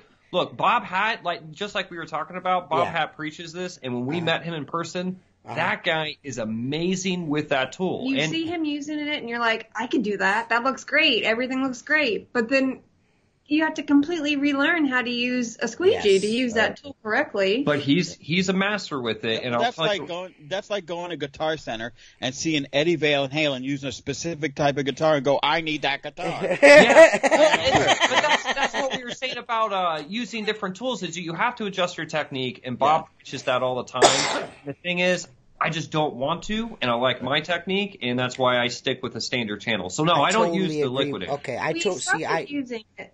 Go ahead. We started using the liquidator in the winter. The first year I started, it was the winter, and we're like, we're not going to have to take our gloves off to detail. This is going to be great. And then I was pretty decent with it. And then once I switched over to just a stainless steel or the super channel, I just never could get it back. I could never relearn how to use it, because it's just, I don't know.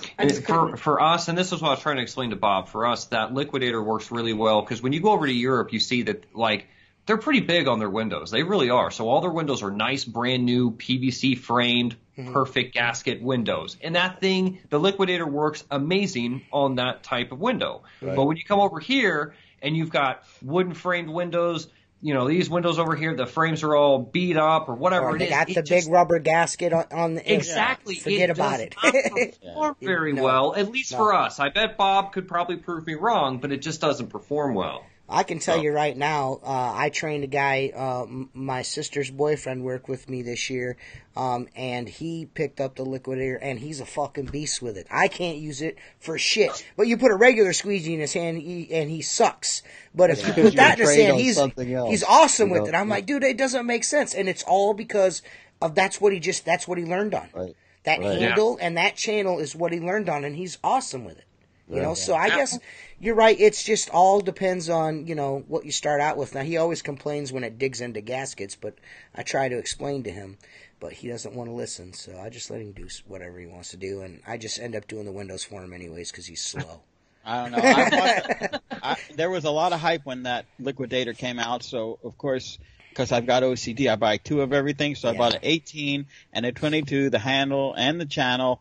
And the first thing that happened is those blue clips went exit stage left one way. The rubber's sliding around, and I'm like, come on, man. This is like that was frustrating. Our handles were breaking every other day. Well, they got that. Yeah, they got. Even when they're brand new, they're just sloppy. And I like my tools to be tight, you know. No. Same. Yeah, we like Jonathan Graham actually has a question for you. He's asked it twice, so I'm going to get it out here. He wants to know, do you guys know if Mormon is going to go back to the old style of sleeves since you guys got the inside track, apparently? I don't think so. I don't know. They haven't told us they are. No. We haven't really heard anything. But I would not buy those sleeves anymore. They're shit. Which ones are they? The blue ones. The blue ones. Microfiber? Yeah. Love them. Shit. They switch the Velcro. It's cheaper Velcro. And the thing just falls apart. Yeah, and so the big problem with the Velcro is that because I always watch our videos after they've been uploaded, I see how they're performing or whatever, and I heard us talking about it, and I was like, I wonder if people think this Velcro thing is really petty. But the problem with that Velcro being such crap, after 3 uses, it won't adhere anymore, so it's falling off. Around. Yeah, and it's just flopping around everywhere. I mean, and it's not petty to Mark Tanner. No, I love the Mormon. It's not petty to Mark Tanner zip ties his fucking washers. Yeah, no, I do. I do. I take those mini zip ties, and then you fold the Velcro, and you pierce a small hole right next to the handle and one almost toward the end, and pull it tight. And I cut them off if I take it off to wash it. But I can tell you this: I'm dating myself. When I started washing windows, there was no Velcro. It was snaps. Right. You started before Velcro was invented. Well, not invented. I don't know about that. Well, he started before Velcro was invented. It was a big old ass dude. He's so old he owes Jesus lunch money. That guy. I've got some old aluminum handles here, but they went from because they were butted soft or flat on the ends, and they'd always blow out those ends. But then they put those points on, you blow them out even faster. But when they went to Velcro on the washerman, it was over. Yeah. You couldn't have your snaps. It was bad. Yeah. Yeah, it was bad news, man. I think, honestly, and maybe it's just me, but it seems like most things in the window cleaning industry are designed. There's a design built-in fail rate. It's there. The end. They know the ends are going to wear. I mean, that's going to be the one part that's going to wear the quickest is the end. They don't beef them up. I think the thing is that these companies, they don't get a diverse pool of testers, or they don't test it at all. And what I mean by a diverse pool is like, you should really send it out not to just a few guys in your city, but maybe a few guys in the world, because everyone we found out that the guys in Europe clean windows completely differently from what we do here in the States. Like, we were goofing around cleaning a window above a door, and the guy's like, so you wouldn't get up there and like clean that ledge off? I'm like, hell no, I wouldn't. I mean, that's always, you can't even see it. And he's like, you wouldn't get paid over here. He's like, people, they want to see you up there wiping the ledges that you can't even see. So anyways, I think the companies don't get a diverse pool of testers.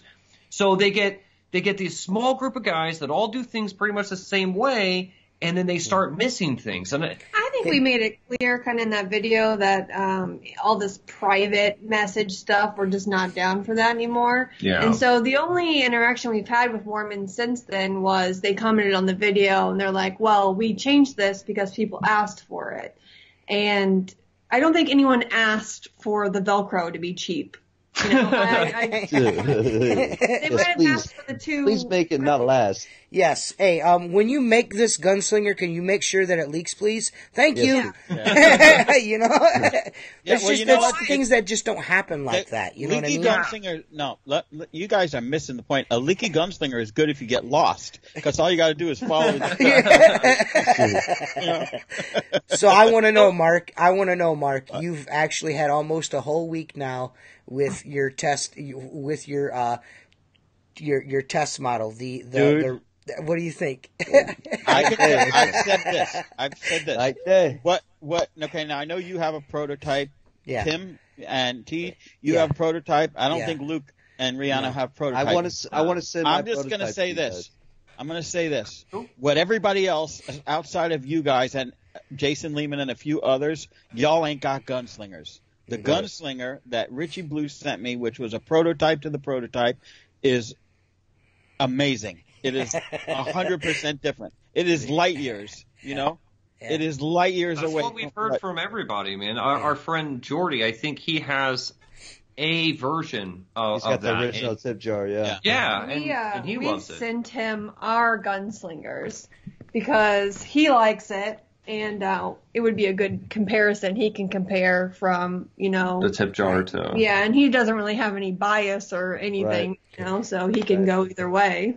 Well, I'm fairly certain I seen in Steve O's video he has one of those too, doesn't he?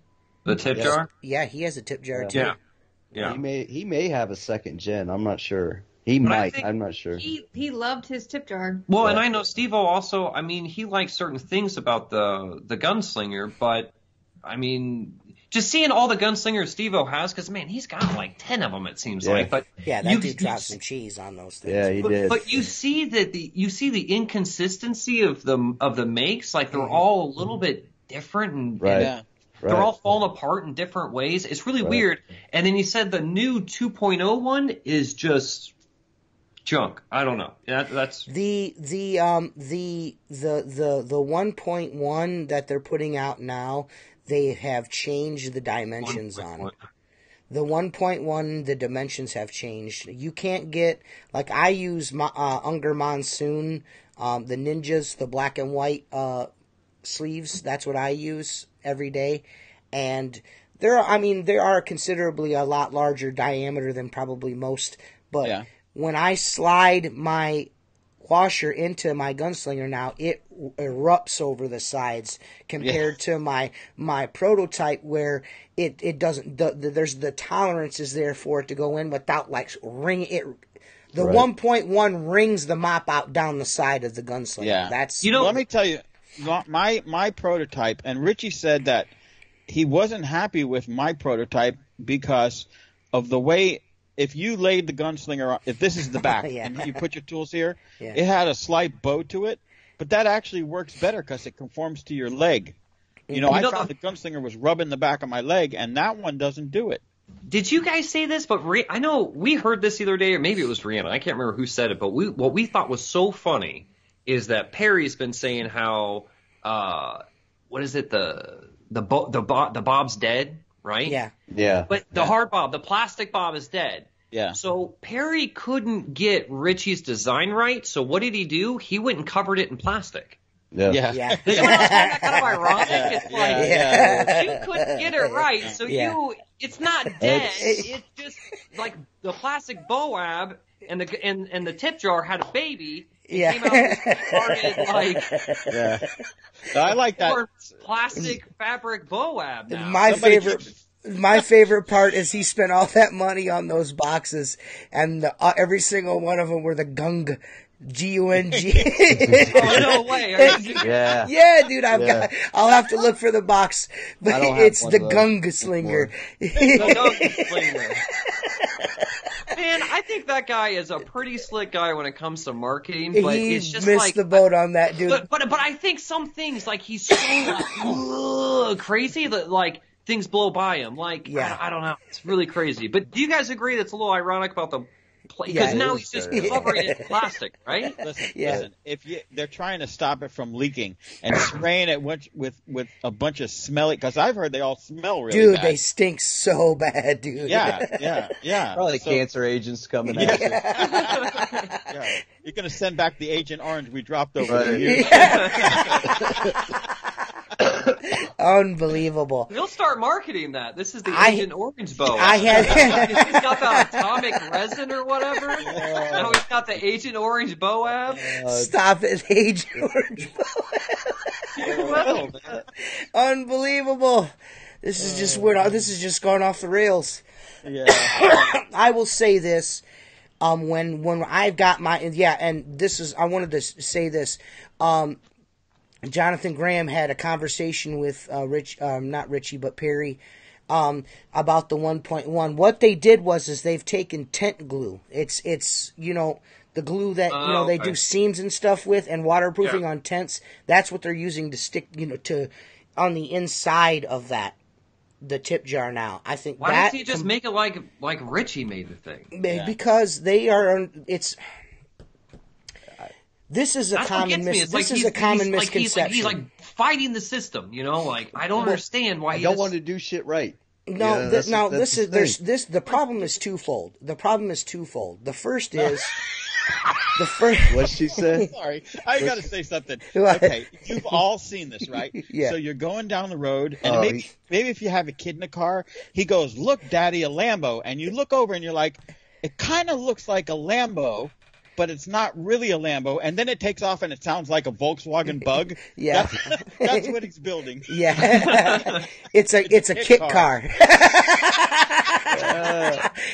The problem is twofold. The first part of the problem is the workforce. The workforce is not up. They're not seamstress. They are people off the street that are being asked to be seamstress that were shown by someone else that is a seamstress. He didn't hire anyone to put these together properly. That's the first problem. The second problem is that the materials that they're being made out of are substandard. So even if you get a gunslinger that doesn't leak when you get it out of the box, the longer that you use it, like Mark Tanner, he has two that didn't leak coming out of the box. The problem is that the bindings and the materials have now deteriorated and they're falling apart, which is now causing it to leak. So what is happening is those two problems are not ever going to be addressed because the materials will always be substandard. Yeah. And even if they do come up in level in material, they're always going to be put together shitty. They're being made like tennis shoes. So you have a pair of work boots or tennis shoes for a year or so, and they expect you to buy one every season. And when we tested the gunslinger, the tip jar, the gunslinger, he wants to make a difference. I tested a gunslinger. I tested it with the auspicion and the thought process that I've had this Pull-X bucket on my side for 4 years now. This should be comparable to that.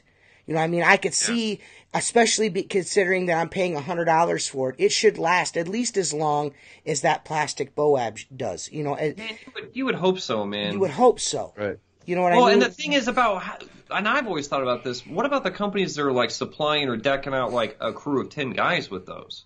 Yeah. Like, I'm sorry, but if I'm a business owner and I'm shelling out that kind of money, those had better last at least 2 to 3 years. I mean, not only should they last 2 to 3, but not only should they last 2 to 3 years, but each man's Boab should be exactly the same. There should be no variances in between. There should be no, this one doesn't leak, this one leaks, this one doesn't leak, these two leak. You know what I mean?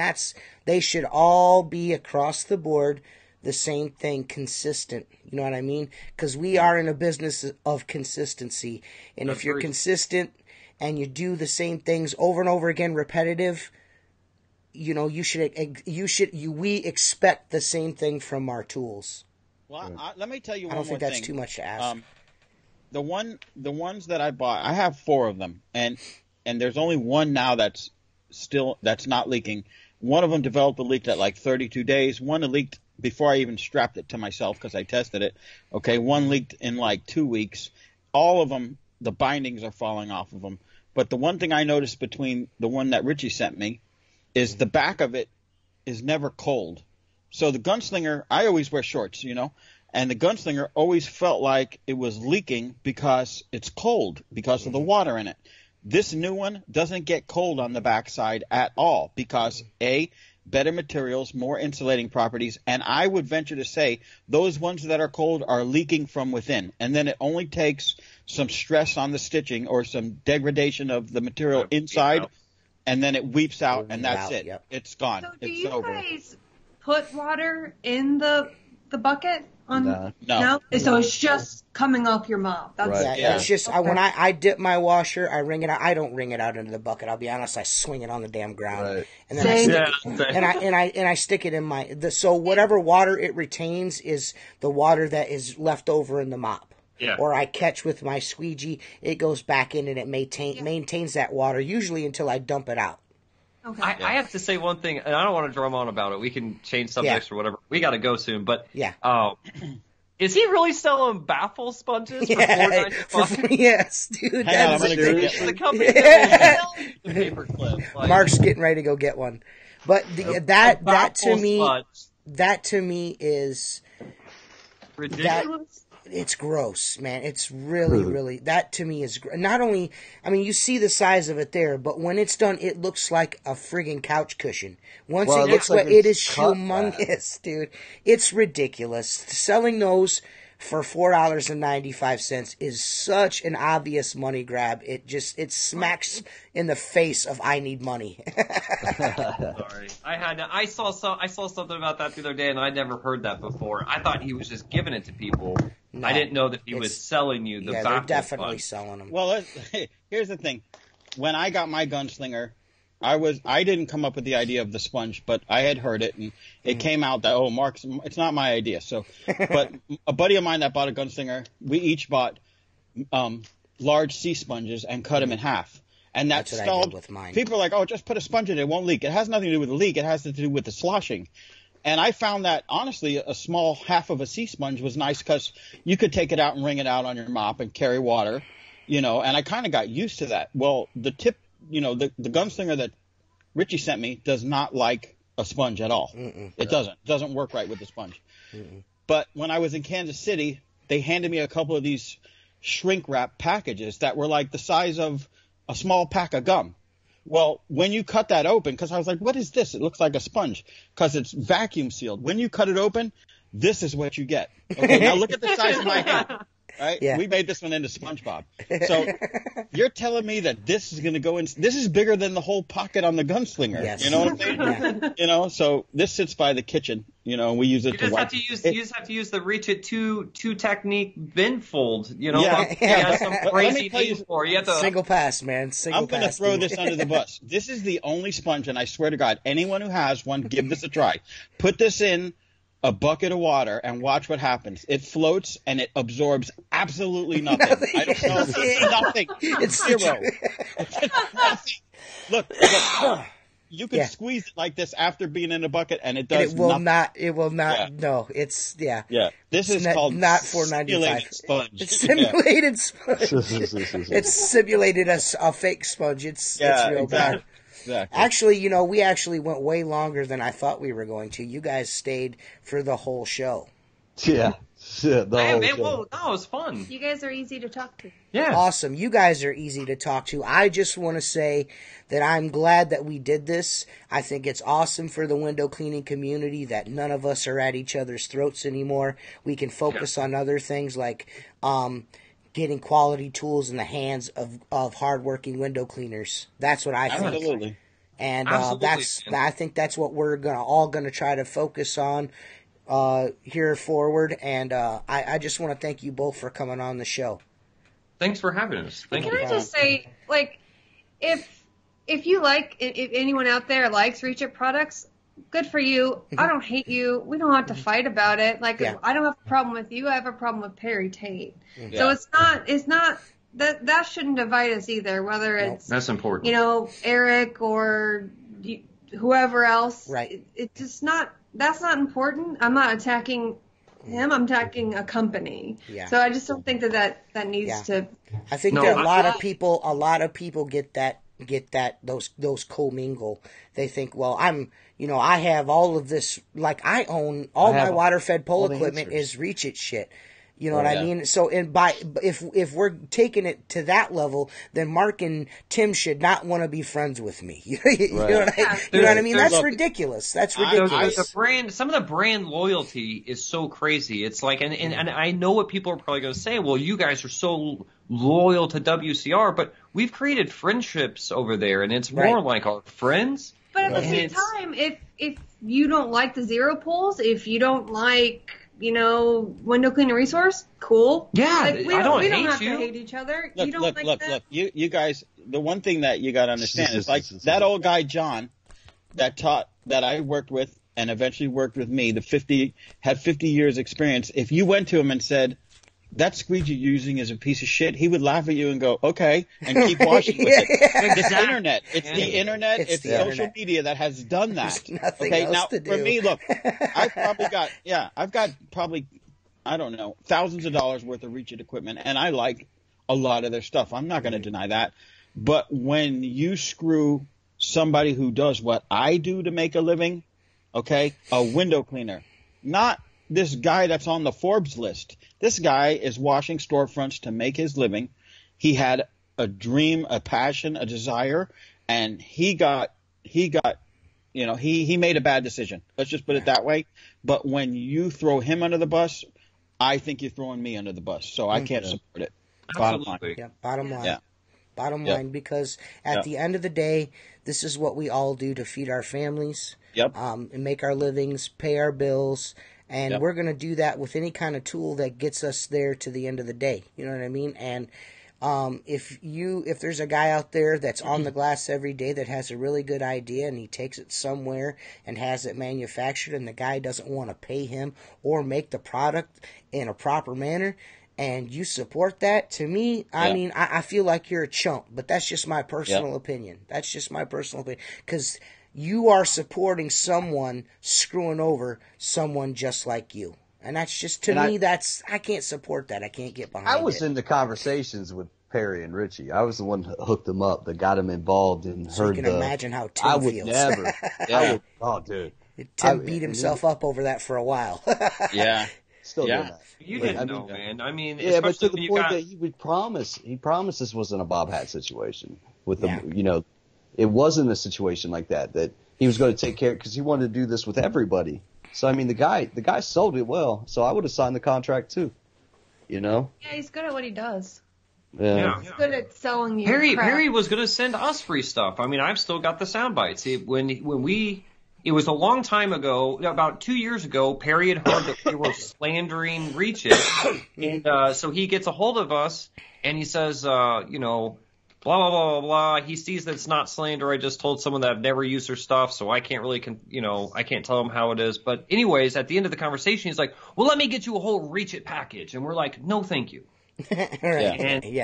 So we knew how he was doing business, and he's really slithery, he gets a hold of me because supposedly we're like bashing his company, and by the end of the conversation he's like, let me get you some free gear. I'm gonna bail you out here. I'm gonna bail you out here. I was nice to him long enough to get my Plus B and my window weapon for free, and then I stuck it in his ass. Listen, I went out and I bought 3 constructor brushes, and then a week later, this dude releases the new constructor brush. Like 2 days later, and I'm like, dude, I'm on YouTube and on Facebook all the time, chatting up your gear, telling everybody that it's good, and then you sell me that, and then do that to me? Yeah, but see, it's like this. It's not the new and improved. It's the one the way it should have been originally. You know what I'm saying? Yes. It doesn't say new and improved. It says now it works. Now it works. Well, when Luke comes back, we're shutting the show down. Yeah. I'm tired. She looks I'm missing tired. all my UFC fights. I want Jennifer to give me a hug because I feel bad. This show is dedicated to my buddy Robert Bushy. I miss you, buddy. I love you, and I'm sad you're gone, man. Rest in peace. Rest easy, buddy. Sir. That's the guy that invented the Squeegee guy right there. He's the one that turned me. That's supposedly supposed to be me. Yeah, he drew that right there. That's Robert's work right there, man. And all of this is Robert's work too. All these tattoos. I'm just gonna really miss him. So this show's dedicated to him. It was awesome having Luke and Reanna on. I don't feel like this is real, to be honest with you. I'm gonna probably listen to this tomorrow while cleaning glass just to reaffirm that it actually happened. Yeah. You know what I mean? This could be the Twilight Zone episode. You guys could wake up tomorrow and it never happened. You know what I mean? Like, it's, cool, when everything was happening and we were all, like making up and talking to each other, it felt like it was really strange. Because then all of a sudden it was just like, I don't know. It was just so strange when it was all happening, but like in a good way, Yeah, and then like we both said several times, like you guys were all like really cool guys and like super easy to talk to, and like. Right. I don't know, man. There's not to be whack or anything, but there's been a couple of times where we've been chatting back and forth in voice chat on Facebook, and Luke will say something, and I'll be recording a message too, and we say the same exact thing, like samesies. You know what I mean? Like for real, like we're like thinking the same thing. You know what I mean? Like, you know what? So, in all, even when you think you can't relate to someone, you can relate to them. Don't automatically assume you know someone just because you've watched one of their YouTube videos. You know what I mean? Because you really don't. Luke and Reanna are really good people. Luke will be talking to me on the voice chat, and Reanna is correcting him in the background just the same way that my wife would. You know what I mean? Like, no dummy. You know what I mean? You know what I mean? You know what I mean? There's no difference. We're all window cleaners. And we all should just get along. You know what I mean? And, I'm glad that the comments have been absolutely wonderful in the chat box the whole time. No trolls. So I thank all of the guys that are watching now that don't normally watch, and all of our loyal listeners that are watching have been completely respectful. I thank you all for being respectful to Luke and Reanna. I really appreciate that, guys. So let's move forward, and I wish Luke and Reanna a very successful springtime season and an awesome 2019. And we'll see you guys Wednesday. Thanks a lot, Luke and Reanna. Go check them out on the YouTubes. You know what I mean? Go check them out, man. Hey, hopefully it won't be our last time on. Like, I mean, it was really fun hanging out with you guys. No, you guys are welcome to come back anytime you like. Anytime you like, you guys have an open invitation. Yeah.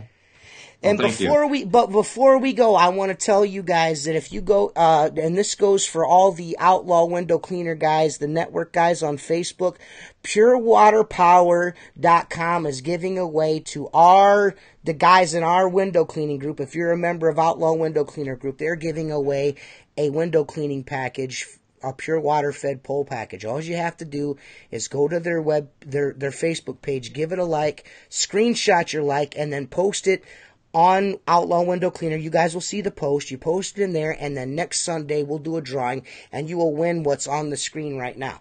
You're going to get an 18-foot pole, an extension, some hose, a brush, and a little goosey neck, and you're good to go, man. So if any of you guys out there are just getting ready to start water-fed pole, go give it a shot, man. Give it a try. All right, guys? Luke and Reanna, peace. Thanks for coming on. You guys are welcome back anytime you like, and we'll see you guys Wednesday. Yep. See you later, Tim. Peace out, everybody. Peace. Bye. Bye. Yeah.